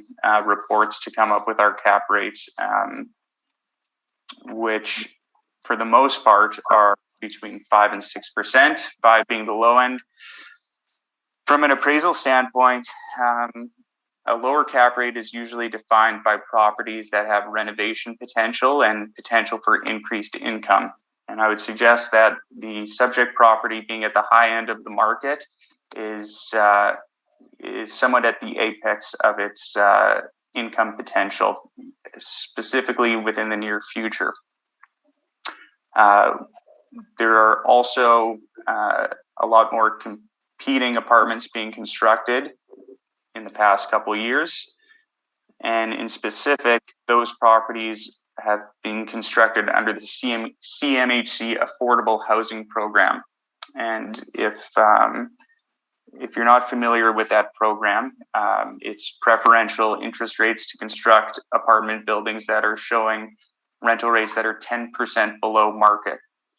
And what that is effectively doing is it's reducing the rental rates within the Osborne area by about 10% for new construction buildings. 180 Roslyn was constructed prior, I'm not sure if it was prior to the CMHC affordability program, but it did not use that type of financing, and therefore does not have what I would consider to be 10% below market rental rates. And that said, when these properties do begin to come to completion, that will be their main competition, and their competition will be set at rental rates below what they currently are and what they have been in the past, and they will be forced to either remain stagnant in terms of their rental rates or even reduce them. And that in itself will affect how somebody will look at the income potential of the subject property in the future, and therefore would move the cap rate upwards. So we believe a 5.5 cap is reasonable and representative of this property and the market. And we've come to a final value conclusion of $13,620,000. So I'll leave my presentation there and answer any questions. Thank you. Matt, any questions? Yeah. So your rents were taken from sales rent comparables, correct? Correct. Okay. And this, Would you- sorry to interrupt, and the CMHC rental surveys. Would you agree that the actual rents they're receiving on their rent roll are much higher than what the comparables are saying? Sorry, the actual rent roll of the subject property itself? Yeah, have you reviewed the actual rents of the subject property? Yes, I have. And I would say that there are also incentives that have been given to tenants moving in terms of free rent for a month or 2 months, whatever the case may be, or discounts on rent that actually back the rent out as to what may actually be stated on the rent roll.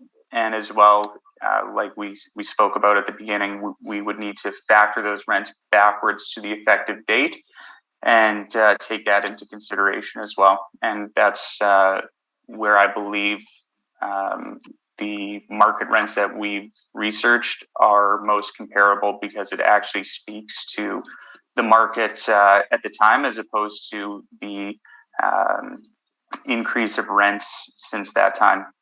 And keeping in mind the fact that new construction apartment buildings are not subject to rent control, and therefore they would be able to increase their rents over a 2-year period by as much as they would like.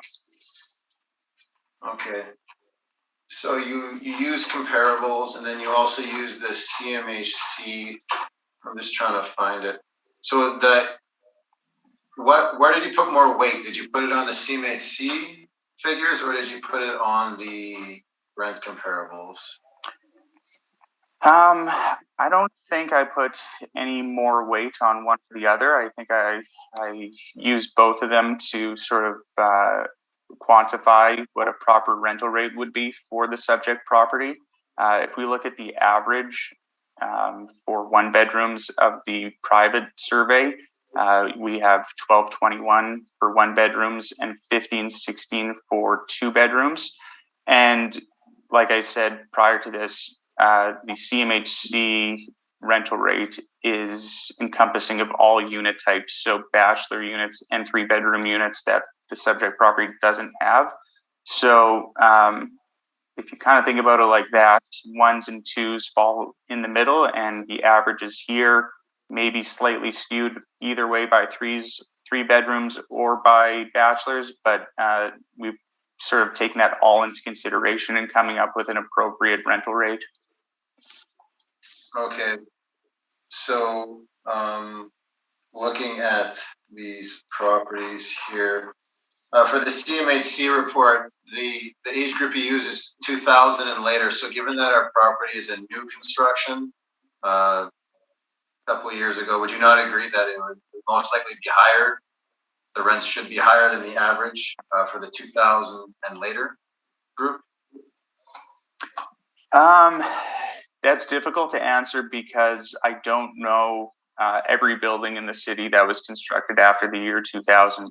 I do know from my experience that there was an influx of development for new apartment buildings over the past 5 years, and I would imagine that the majority of, and this is by my own professional opinion and experience, it is not data driven, that the majority of the apartments stated in the 2000 or later have actually been constructed within the past 5 to 10 years. Okay. And just in terms of your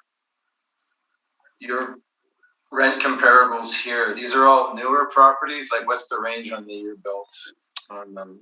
Yeah, so I don't have the exact ages offhand here, but I would be confident in saying for 70 Bison Drive, 815 and 835 Sterling Lion, that 522 River, 90 Market, and 290 River are all built, I would say, definitely after the year 2010.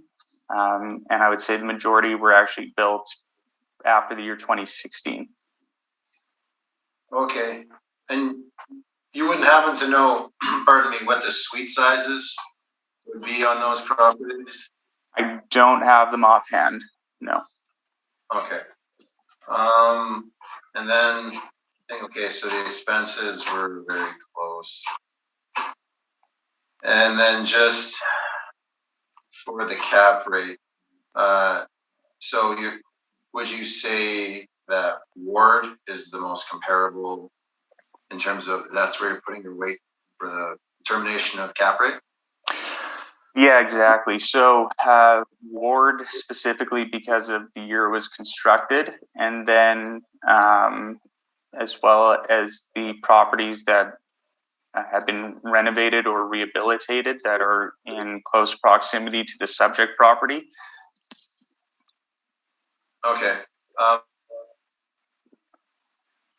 And so I'll just ask the question I asked, Sid, are you aware that Altus in the city of Winnipeg has done 3-year stabilization on the property?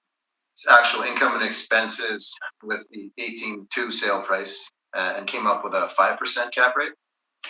No, I was actually not aware of that until hearing the prior hearing.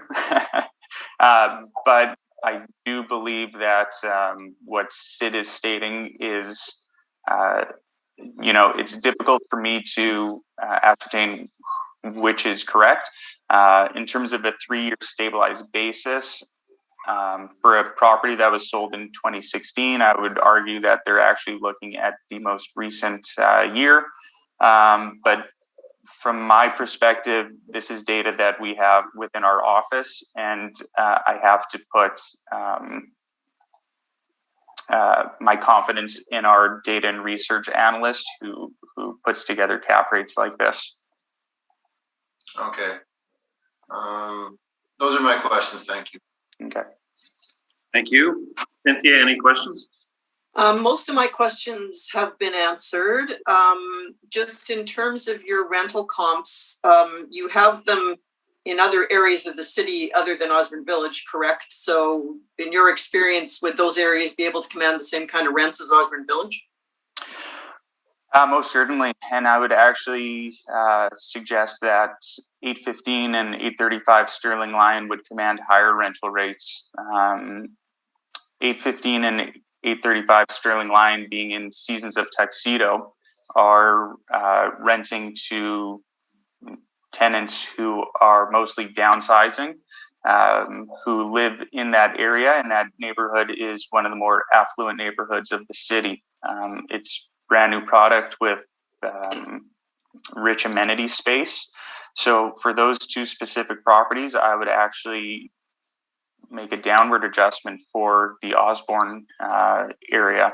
I would say that where the subject property is located specifically behind the Safeway, and with everything that's happening in Osborne in terms of I'm trying to think of a good word to use here, but in terms of walking around and the safety concerns that tenants have within the area, that they are now renting to a younger population, young professionals specifically, who are more price sensitive than I would say people in the Tuxedo neighborhood who are downsizing.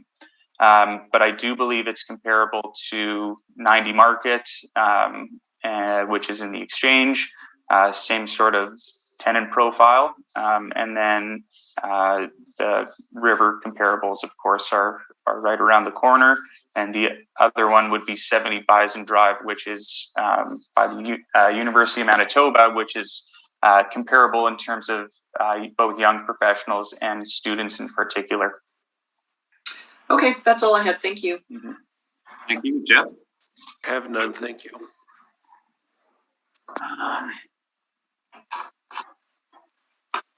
And I don't think I have any questions. So we'll move on to the 2020 roll. And Adam, just in clarification, you've submitted one brief to cover both roles? So that was definitely an error on our part, and I wanted to clarify that as well. And Matt is aware of this too, that there was a change of agency on this file in very short notice due to the termination of a colleague. And in speaking with the city and trying to get all this in within a very tight timeline, there was definitely a communication error between myself, the client, the city Board of Revision office in terms of which supplementary assessment we were looking at.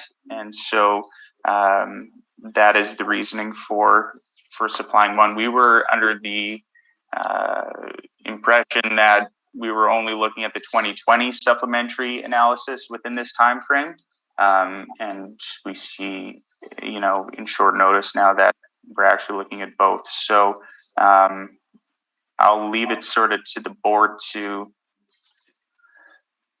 maybe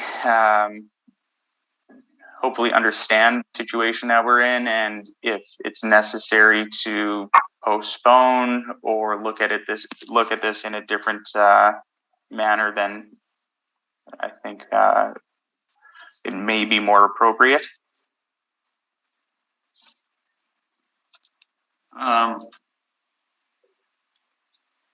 Matthew, do you have any objections? Matthew? Well, were they both applied for at the? We'll just check as to what the board has. Just hang on for a second.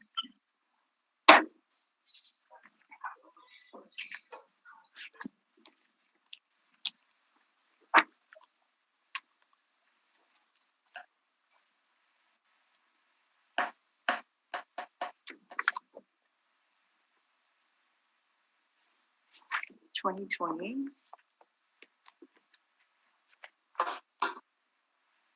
2019, yeah. Yes, they were both, we both have applications for both years. Yeah, and so for us, that was a miscommunication between us and our client. And we've spoken to them since. If the board is comfortable going ahead with a similar assessed value from our standpoint, we would be as well. But if you feel that it would be inappropriate, that's also understandable. Well, I think we'll take a 5-minute break. Mm-hmm. Okay.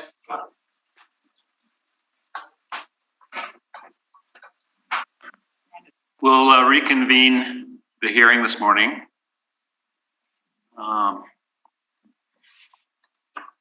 The next is a 2020 roll for 180 Roslyn Road. And Matt, you can start. Okay, sounds good. Let me just bring it up here.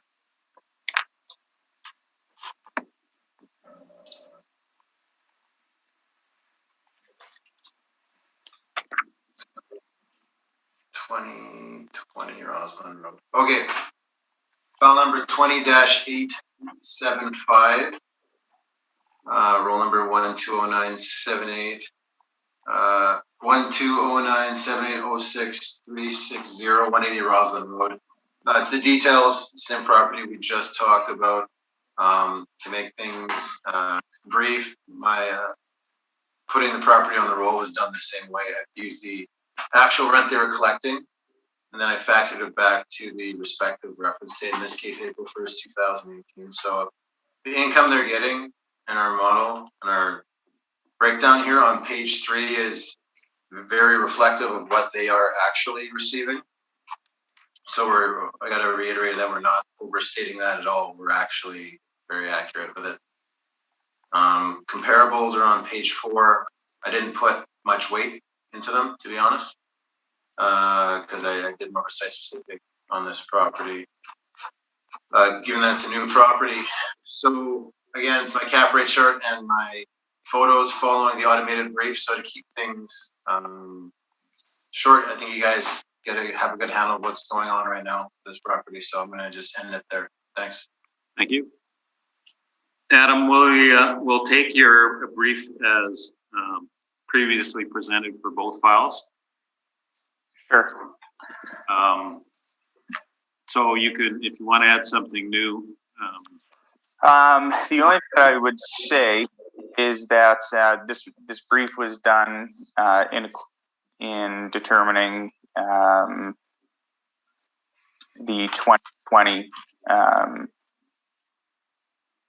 supplementary, and I would suggest that the value of the property has increased from 2019 to 2020, and that this submission is of the former.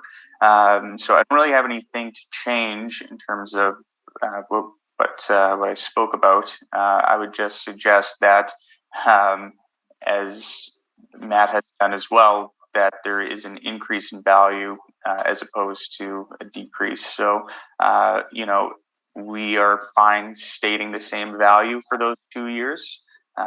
If that is the approach that the board is wanting to take. Otherwise, I think we would have to,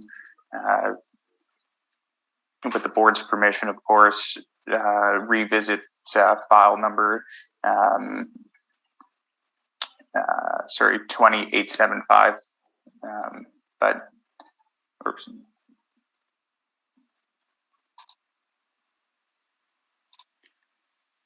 so do you have any more questions of Matt? no, not if we're using the same. Not if we're using the same valuation. I have a quick question. So just looking at your rents and I guess it's your page 11 on the bottom of the brief. So the CMHC rents you use, they're October 17, right? Correct. Would that not be for our 2019 appeal, which has a reference date of April 1st, 2016? Would that analysis not be considered post-reference? For the 2016, it would be considered post-reference. And for the 2018, this is what the effective date on this report is. So the effective date on this report is April 1st, 2018. And that's where the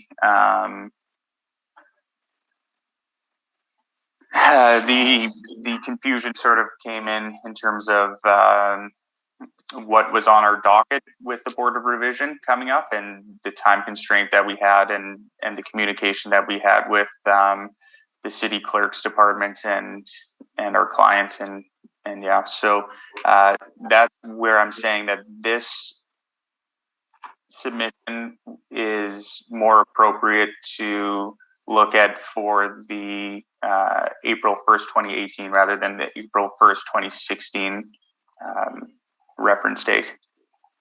Okay, and just so we know the rental comps too, is that from that time period? More, are they post-referenced for the 19 appeal, which we just presented, that has an April 1st, 16 reference date? Like, what year are the rents from?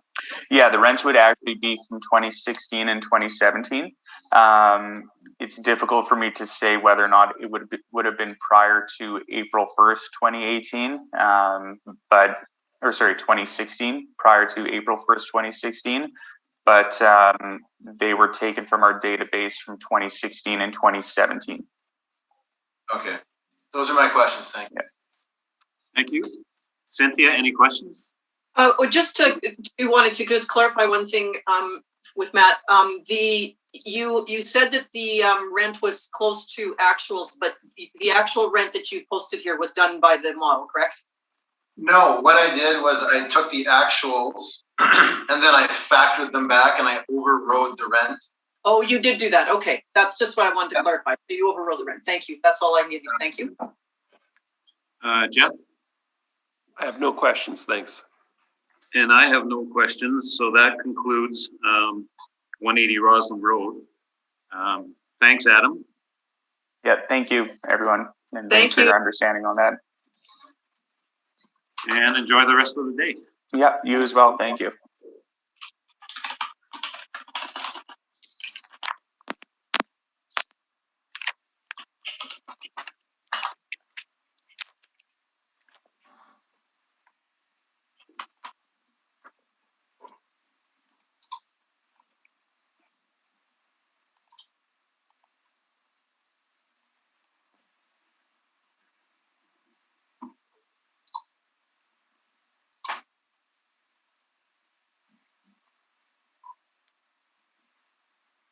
Hi, Carrie, can you hear me? I can. Can you hear me? I sure can. And now can you see me? I can. Yes, we got you. There we go. Can I say something? In my original brief, the charts I included, they're sideways because when I was creating them, I was thinking like a physical copy you could turn. What I've done is I've actually gone and I've rotated those charts.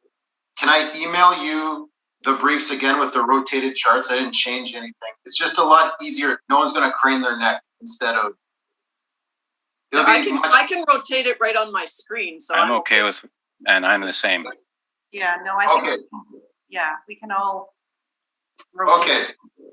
Thanks. Sorry about that. No, that's Thanks okay. for the offer, though. Yeah.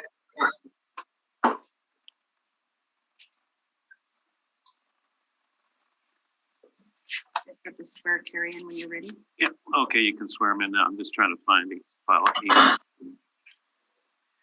Okay, if we can get you affirmed in, Carrie. Certainly. State your full name, please. Carrie Rolf Reimer. And do you affirm that the evidence you're about to give at this hearing should be the truth, the whole truth, and nothing but the truth? I do. Thank you. Thank you. The next property is roll number 04007264710, and Matt, you can begin. Okay. File number 20-870, roll number 04007264710. It's a vacant piece of land. It's in the Peguis neighborhood area, just at the end of Ravelston. So this property, it's just a vacant piece of land, so we don't have any building information for it, no request for income information. So if you go to page 3, we have some sales comparables prior to our reference day, which is April 1st, 2016. 2 of them are in the Peguis area, 2 of them are in the Inkster Garden area. So these are comparable pieces of property in terms of they have the same zoning, which is very important. The lot sizes are similar, even though 3 of the properties are larger in terms of acreage, square footage. Their sale dates all are prior to the reference date. And when you look at a sale price per square foot on it, we are assessing the property at $14.20 per square foot for the 69,449 square footage on the lot size, and then that is found within the range of comparable sales. So it doesn't look like we're overstating the value. There's some pictures if you scroll further in regards to the comparables that I used on page 4. You can see subject property is the first one, triangular in shape. Then you have comparable 1 off Ravelston. Pardon me. Comparable 2, Peguis, Ivy Bridge, same area there. Comparable 3, I wasn't able to find a picture for, that's why it's missing. And then comparable 4, that's the picture of comparable 4. So these are vacant pieces of land that are eligible for multifamily development, similar in size, and the sale price falls within the range of the comparables. So for those reasons, I didn't see any need to make any adjustment. Thank you. Thank you. Gary, any questions? Thanks, Mr. Chairman. Mr. Brokus, could we go initially to your page 4 then, which is the aerial photos? We can agree then, and you alluded to it briefly, but the top photo, subject property, it's a triangular shaped property that's very irregular shape without any feasible development towards the north end of the property at the narrow end, correct? Yeah, they'd have to do some creative architecture probably to squeeze what they could in there. Yeah, no, I'm going to. I'd suggest to you, Mr. Brokus. Put it this way? Are you aware that the north end of the property, that lot line, the very narrow part, is 20 feet or 21 feet actually? I'll take your word for it. Okay, and that kind of configuration with 20 feet, and again, I'd suggest that it really inhibits development on the property. That would be a negative influence on this configuration, correct? It could be with what sort of zoning setbacks there may be still in place that they couldn't negotiate around. Yeah, definitely. And with respect to comparable number 1, that is, and this is directly below that screenshot. So that's an ordinarily rectangular configuration on that site, correct? Yes, that's definitely different shape. And comparable number 2, just the next page down. Comparable number 2 again is a perfectly, it's almost a square shaped property, correct? Yes. Okay. Now, if we could go up, please, to page 3, which is your comparable listings. And you mentioned that, so the first column with the yellow highlighting, that's our subject property that we're talking about here, right? Yes. Okay. And so now you had mentioned the first 2 comparables, that's the roll number ending in 3160 and the address 225 Begwis. Those are the 2 comps that we just looked at that are very near the subject, correct? Yes, they're in the immediate neighborhood. Right. So specifically comparable number 1, that's the roll number ending in 3160. You've got that listed here as a parcel of 2.697 acres with a sale price of $2,044,000 and a price per square foot of $17.40, correct? Mm-hmm. Did you have a chance to look into this sale? No, I did not. Okay. I'm not expecting you will have looked at this then, but were you aware that this purchase price of $2,044,000 actually includes 2 parcels? No, I'm not aware of that. And the price per square foot for the 2 parcels was actually $9 and I believe it's $9.19. Yes, I'm trusting that the information that your system's kicked out didn't give you any indication that this was a multi-roll sale then, correct? No, this would have been the output that I was looking at, and so yeah, that's why. Fair enough. Okay, fair enough. I thought that was the case, and then I'll just present that evidence to the board and to yourself a little later. Mr. Chairman, for the purposes of this matter, those are my questions. Thank you. Thank you very much. Cynthia, any questions? No, I have none. Thank you. Jeff? I have none, thanks. And I have none. So Carrie, you can go ahead with your presentation. Thanks, Mr. Chairman.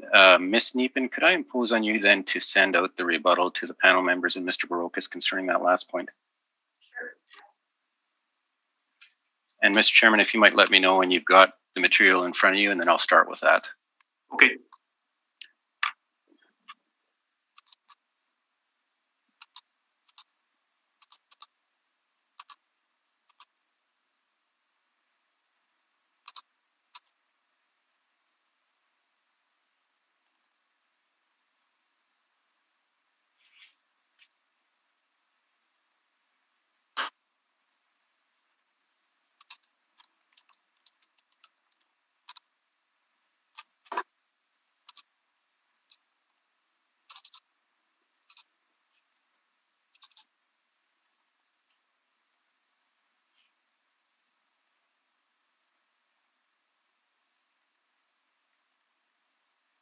Okay, fine.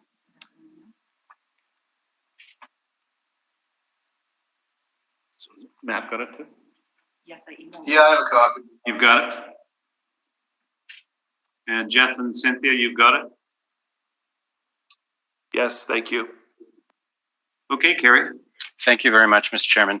And the questions of Mr. Barokas, I didn't want to belabor it because I know I believe I have a very good idea as to what's happened here, and these things can be a bit tricky based on the exports that are done from land titles via the various service providers. So on page 1, What I had alluded to is the fact that this was a multi-roll sale. There was one sale price. The total sale price for both properties was $2,044,000, which is entirely consistent with what Mr. Brokus has presented. But here's where the inconsistency and the critical part of this comes in.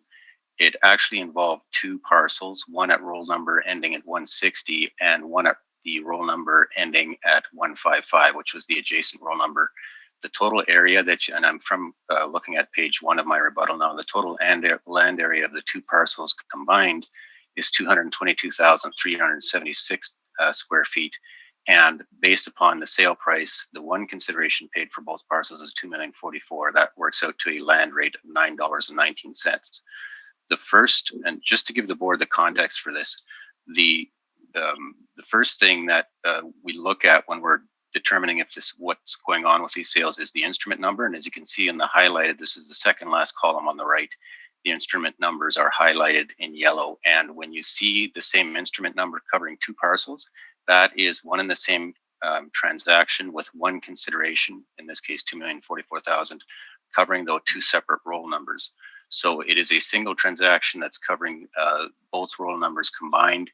If you go to page 2 now of our materials, and this is from the directly from the source information relating to the transaction, what you'll see there under sale details, you've got the sale date and the sale price of $2,044,000, the sale type MUL, which stands for multi-roll. And again, you've got the instrument number showing up there along with the sworn value. And just under that for the sale parcels, you've got the two parcels that are included in this one transaction and with the price of $2,044,000. If you scroll further down on that page, you'll see land details. So this was the parcel ending in roll number 160. That's the 2.408 acres.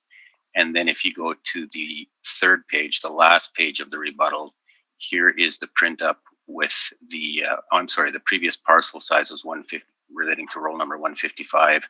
This parcel size on page 3 of 3 is showing the parcel size, the land details of 2.696 acres for the roll number ending in 160. So it's those two parcels together that were purchased for a total price of $2,044,000.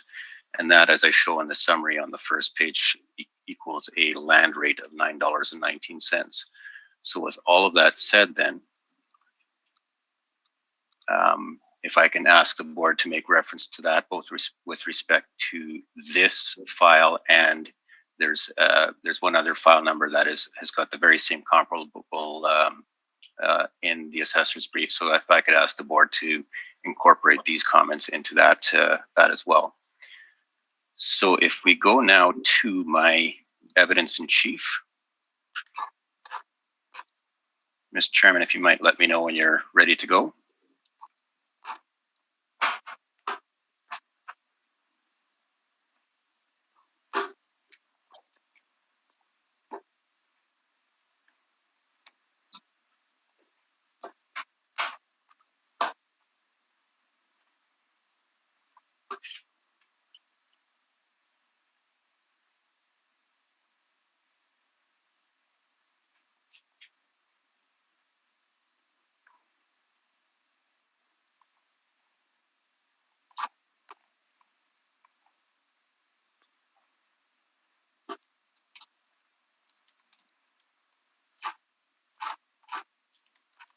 Sorry, may I proceed, Mr. Chairman? Yes, you may. I was a bit confused with the two file numbers. Oh, okay. I have submitted, so my materials are based upon essentially two sets of submissions. There's two roll numbers that we're hearing this morning, and within that, this first hearing, and I imagine the second one will involve the 2019 supplementary assessments for these two parcels, which are adjacent, and the second set of hearings will relate to the 2020 supplementary assessments for these same parcels. So I am looking at the brief, which references file numbers 20-868 and 20-870, which are the 2019 supplementary assessments. Yes, I'm there. Okay, so if we can go to the second, and I'm just going to refer to the page numbers based on the PDF file page numbers. So page 2 our request this morning for the smaller of the two parcels is to reduce the 2019 supplementary assessment from 986,000 to 697,000. And just to give the board a sense of what we're talking about, so the subject, if you look at the map just underneath the request, the subject is, of course, the triangular parcel that is shown there, just at the sort of pointing towards the end of Ravelston Avenue. And the larger parcel that we'll get to shortly is the parcel to the immediate south of that. Again, an irregular shape, but going in the southerly direction. So then moving on to page 2, and again, I structured these briefs, or sorry, page 3, I've structured the briefs with both parcels in mind. Page 3 indicates the aerial shot of the larger parcel, but then for our subject on page 4, this is the 1.6 acres triangular shaped parcel with a land area that we calculated as 69,696 square feet. And if we scroll briefly to page 5, at the top of page 5, and this was what I alluded to in my questioning of Mr. Brokus, the northern edge of that property is 7.55 meters in length, which is roughly 21 feet, 24 feet, I should say, 24.75 feet. And I would certainly suggest in no uncertain terms that has a profound impact on the value of the parcel since it's incapable of development, a very significant component given the configuration is incapable of development. So in terms of the property description, these properties are parcels of vacant land near the corner of Altassi and Art Meekie Way. They're zoned RM-FM multifamily. I talked about the configuration of the northern parcel, which is what we're talking about, which I suggest is certainly a concern here. And then the larger parcel is just under 5 acres. If we then go to my page, page 8 of this file.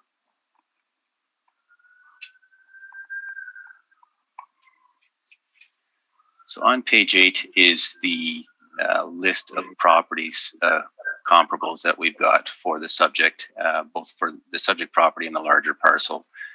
The average size of these comparables is 126,000 feet with a range of between 59,388 feet all the way up to 148,656 feet. The average sale price of the property shown there is $1,339 a square foot and a median of $1,327. And so certainly the range of sale prices for the most part is actually consistent with that presented by Mr. Brokus.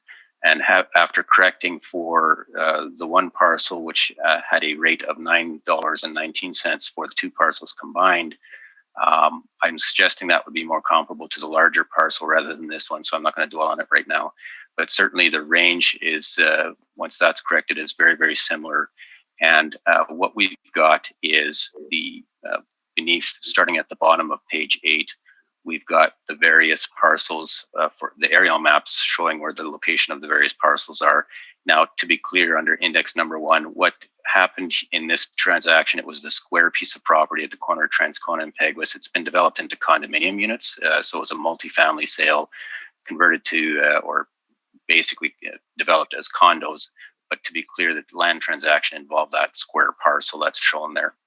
Then we've got 225 Peguis, which I believe is also in Mr. Baroka's materials, and that transacted at a rate of $12.62. Then we've got 65 Fiorentino, which is actually basically just to the north and a little bit east of sale comparable number 2, again, right in the immediate area, which transacted for $14.20 a square foot, rectangular parcel, as shown on the map there. And then we've got 155 Peguis, again, similar to the previous property where this has been developed into condos, but it was the square parcel at the corner of Cal Gardner Drive and Peguis Street, 113,657 feet at 1434. And then you've got the Ivy Bridge Gate property at the corner of Ivy Bridge and Peguis, which traded at $13.19 a square foot in November of 2014. And then finally, on page 11, we've got another rectangular piece of property, 113,657 square feet at 1434 a square foot. So as I mentioned, the average and median is 1329 a square foot and 1327 a square foot respectively. And what we're suggesting for the purposes of this discussion, Mr. Chairman, if you go right to the bottom of my page 11, because of the configuration recall of this parcel, a triangular configuration, we're certainly suggesting that would have a significant negative impact on value. So we are valuing that at a lower rate of $10 a square foot to reflect and to account for that. So based upon that, our request for the 2019 supplementary assessment is 69,696 square feet at $10 for a rounded value of 697,000. Thank you. Thank you. Matt, any questions? Yeah, just one question. So you made a deduction of $3 per square foot. Was that just a judgment, or did that come from a study of some sort? Well, no, actually, that would be on the assumption, Mr. Brokus, that the top half or very close to half of the property is incapable of any development based on the configuration. So it's sure it's a judgment, but I believe it's a very well-informed judgment based on the configuration of the lot. Okay, those are my questions. Thank you. Cynthia, any questions? No questions, thank you. Jeff? I have none, thanks. And I have none. So we'll move on. So Matt, we're gonna have, because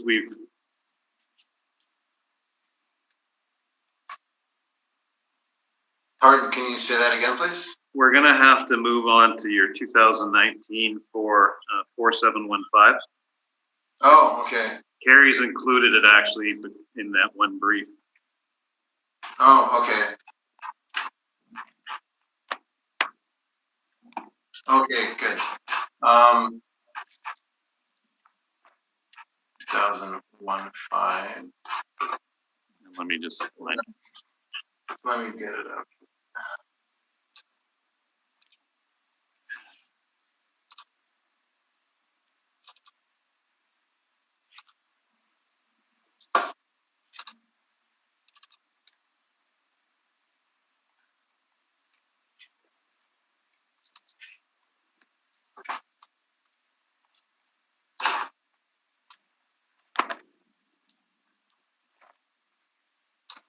Okay.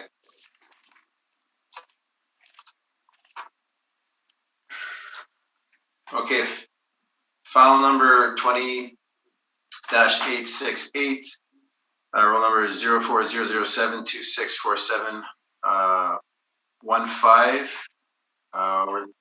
roll year 2019, April 1st reference date, we've got 2,983,000. So we're talking in the same area. My comparables are the same on page 3. And then if you scroll down to page 4, the picture I included was of the prior property. It's actually the property below it that Carrie's got a picture in his brief on page 3. It's the irregularly shaped property beneath it. So I apologize, I don't have a picture of that, but he has one on his page 3 of the PDF of it. So to keep things brief, I use the same comps. And I asked that my comments from the last one get over. Thank you. Thank you. Carrie, any questions? Mr. Chairman, could I ask, and I would ask the same as Mr. Brokus, could I ask that the previous questions concerning the parcel ending in 3160 and the rebuttal evidence be incorporated into these discussions as well, please? And then I have no further questions. What was it? Can you repeat? What was the previous file number? Oh, the previous file number that we had was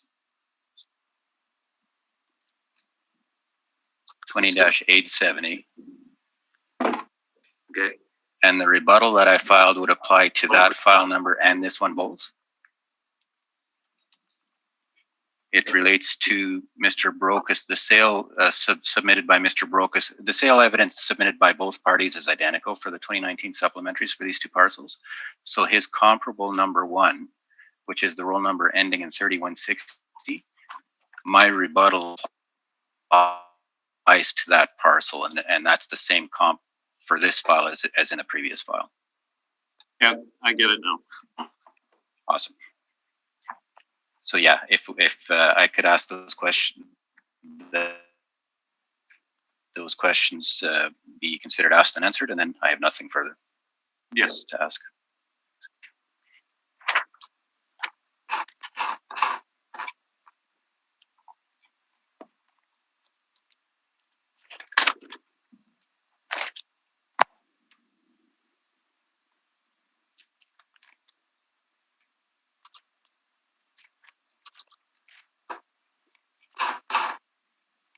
Okay, Matt, I think we're at the 2020 file number 871. So, sorry, Mr. Chairman, I had no further questions to ask, but could I still submit my evidence on the matter? Well, I don't think panel members didn't ask questions here either, did they, on this one? Exactly. Oh, okay, sorry. Yeah, that's okay. And I don't have any. So. And I have none either. Carrie? Thanks, Mr. Chairman. So I'm going to keep this very brief. As I mentioned, the evidence is the same from both sides. So the request for this larger parcel is to reduce the 2019 supplementary assessment from $2,983,000 to $2,775,000.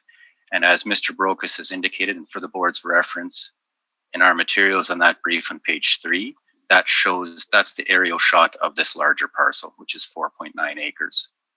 So the with that, and that being of course immediately south of the previous triangular shaped parcel. So given the size of that parcel, and again, now if we go briefly to page 8 of our materials, these are the sale comparables that we had submitted for both parcels for the 2019 supplementary. Again, as mentioned, the average is 1339, the median is 1327. When one adjusts the sale price and corrects the sale price for Mr. Brokus comp number 1, it actually would result, the combination of the two properties together is 5.11 acres. So it'll actually be very similar in size to the size of the subject, larger parcel here. And certainly at $9.19 a square foot, that's lower than what we're suggesting. But I certainly believe that based on the sale comparable information that I've submitted, that a rate of $13 a square foot in this case for this larger parcel of just under 5 acres would be appropriate. So we're requesting the $13 a square foot, which comes in at a value of $2,775,000. Thank you. Thank you. Matt, any questions? No questions. Cynthia? No questions. Yeah. No questions. And I have no questions.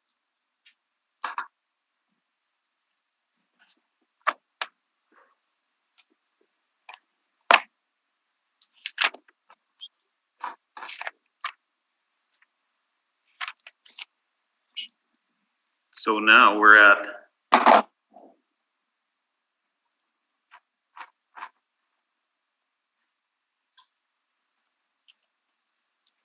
the 2020 roll for 4710. Is that where? Yeah. Yep. Okay. Matt? Yep. File number 20-871, roll number 0400726447. 10. So that's the triangular shaped property from the file before last, except we're looking at the 2020 roll year, the April 1/18 reference date. So the only thing that's changed are the sales that were used. There's a couple newer sales in there. So at 14, we've assessed it at $14.50. We're within the range, but 4 of the 5 comparables I have are more in the $12 range to low $13 range. So perhaps a downward adjustment may be necessary on this one. But again, the discussion with the neighborhood and the questions are the same with this one. So we have it modeled at 14.5. I don't think Carrie's too far off on this one either. So perhaps a small downward adjustment would be necessary. based on the comps. But I don't have a figure. I haven't calculated it or anything, but we're close. That's my evidence. Thank you. Thank you. Carrie, any questions? Mr. Brokus, the model then, in fairness, the model didn't account for the triangular shape in this case then, if I'm understanding correctly. Yes, that's correct. Okay. And the two comps that are, I'm on your page 3 now, so 155 Peguis and 225 Peguis, those are the properties that are in the immediate area of our subject, right? Yes, by NCA, yes. The other properties, Inkster Garden, that's out towards the northwest of the city. Right. And those two properties, and again, I'm looking at just briefly at pages 4 and 5. Those two are regular sort of rectangle / square properties, right? Yeah, they're more regular for development. And the subject property, I would agree with you that it has an inferior shape for development. Thanks, Mr. Chairman. Those are my questions. Thank you. Cynthia? No questions, thank you. Yeah. I have none, thanks. And I have none. Thanks, Mr. Chairman. If I could ask the board members on my evidence in chief then for these two files.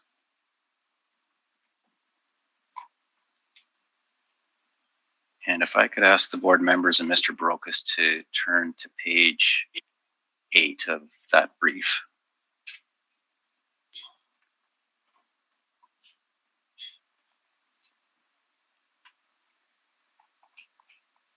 So on page 8, we have 6 comparables. And actually, interestingly enough, Mr. Brokus and I have some of the same information in our materials. The range, again, the low end of the range was 1081 a square foot up to a high of 1434 a square foot with an average and median of 1298 and 1295 respectively.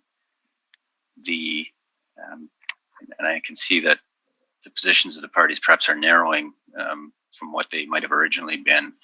And again, with the same comments and suggestions I've had earlier relating to this smaller parcel with a rectangular shape and the impediments to development, what I'm asking this board to account for in terms of the sale price or an assessment per square foot for the smaller parcel is $10 a square foot, which would again result in a value of $697,000 based on the configuration and also these sales of these parcels of multifamily residential land.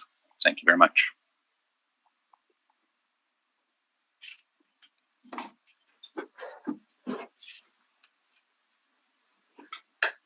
Matt, any questions? No questions, thank you. Cynthia? No questions, thanks. Jeff? I have none, thank you. And I have none.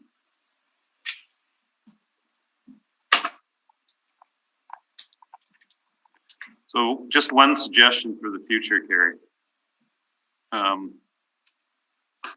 Each file should have a separate brief. Understood. You know, it's fine if there was only one property in this category, but there's really 4 separate file numbers. Yes. So are we done? Or did I miss something? Have we done the 2020 on 715? Yeah, you're right. That's the only one I haven't picked off. Yeah. Okay, Matt, go ahead. Okay, I'll go quick with this one. File number 20-869, rule number 040072647115. Rule year 2020, April 1st, 18 reference date. So it's the larger property. Again, the best picture of it is found on Carrie's page 3 of his brief. So the comparables I used on my page 3 were the same comparables in regards to a couple being in Peguis, a couple being in Inkster Gardens area. We've got 1396 on the assessment on this one. And that's my presentation. Thank you. Thank you. Carrie, any questions? Mr. Chairman, no, not on this one. Cynthia?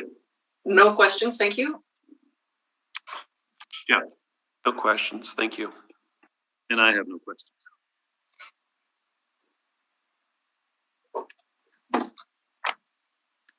So I don't know if I'm lost or not. So we've dealt with all of them?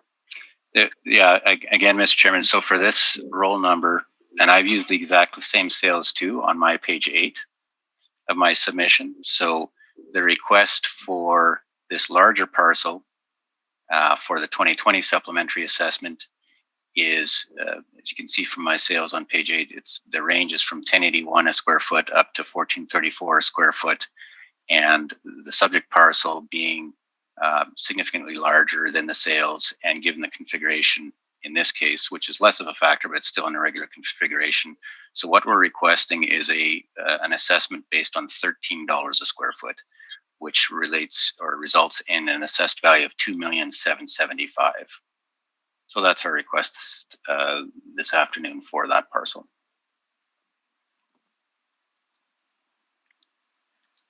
Any questions, Matt? No. Cynthia? No questions, thanks. Jeff? None. Thank you. And I have none.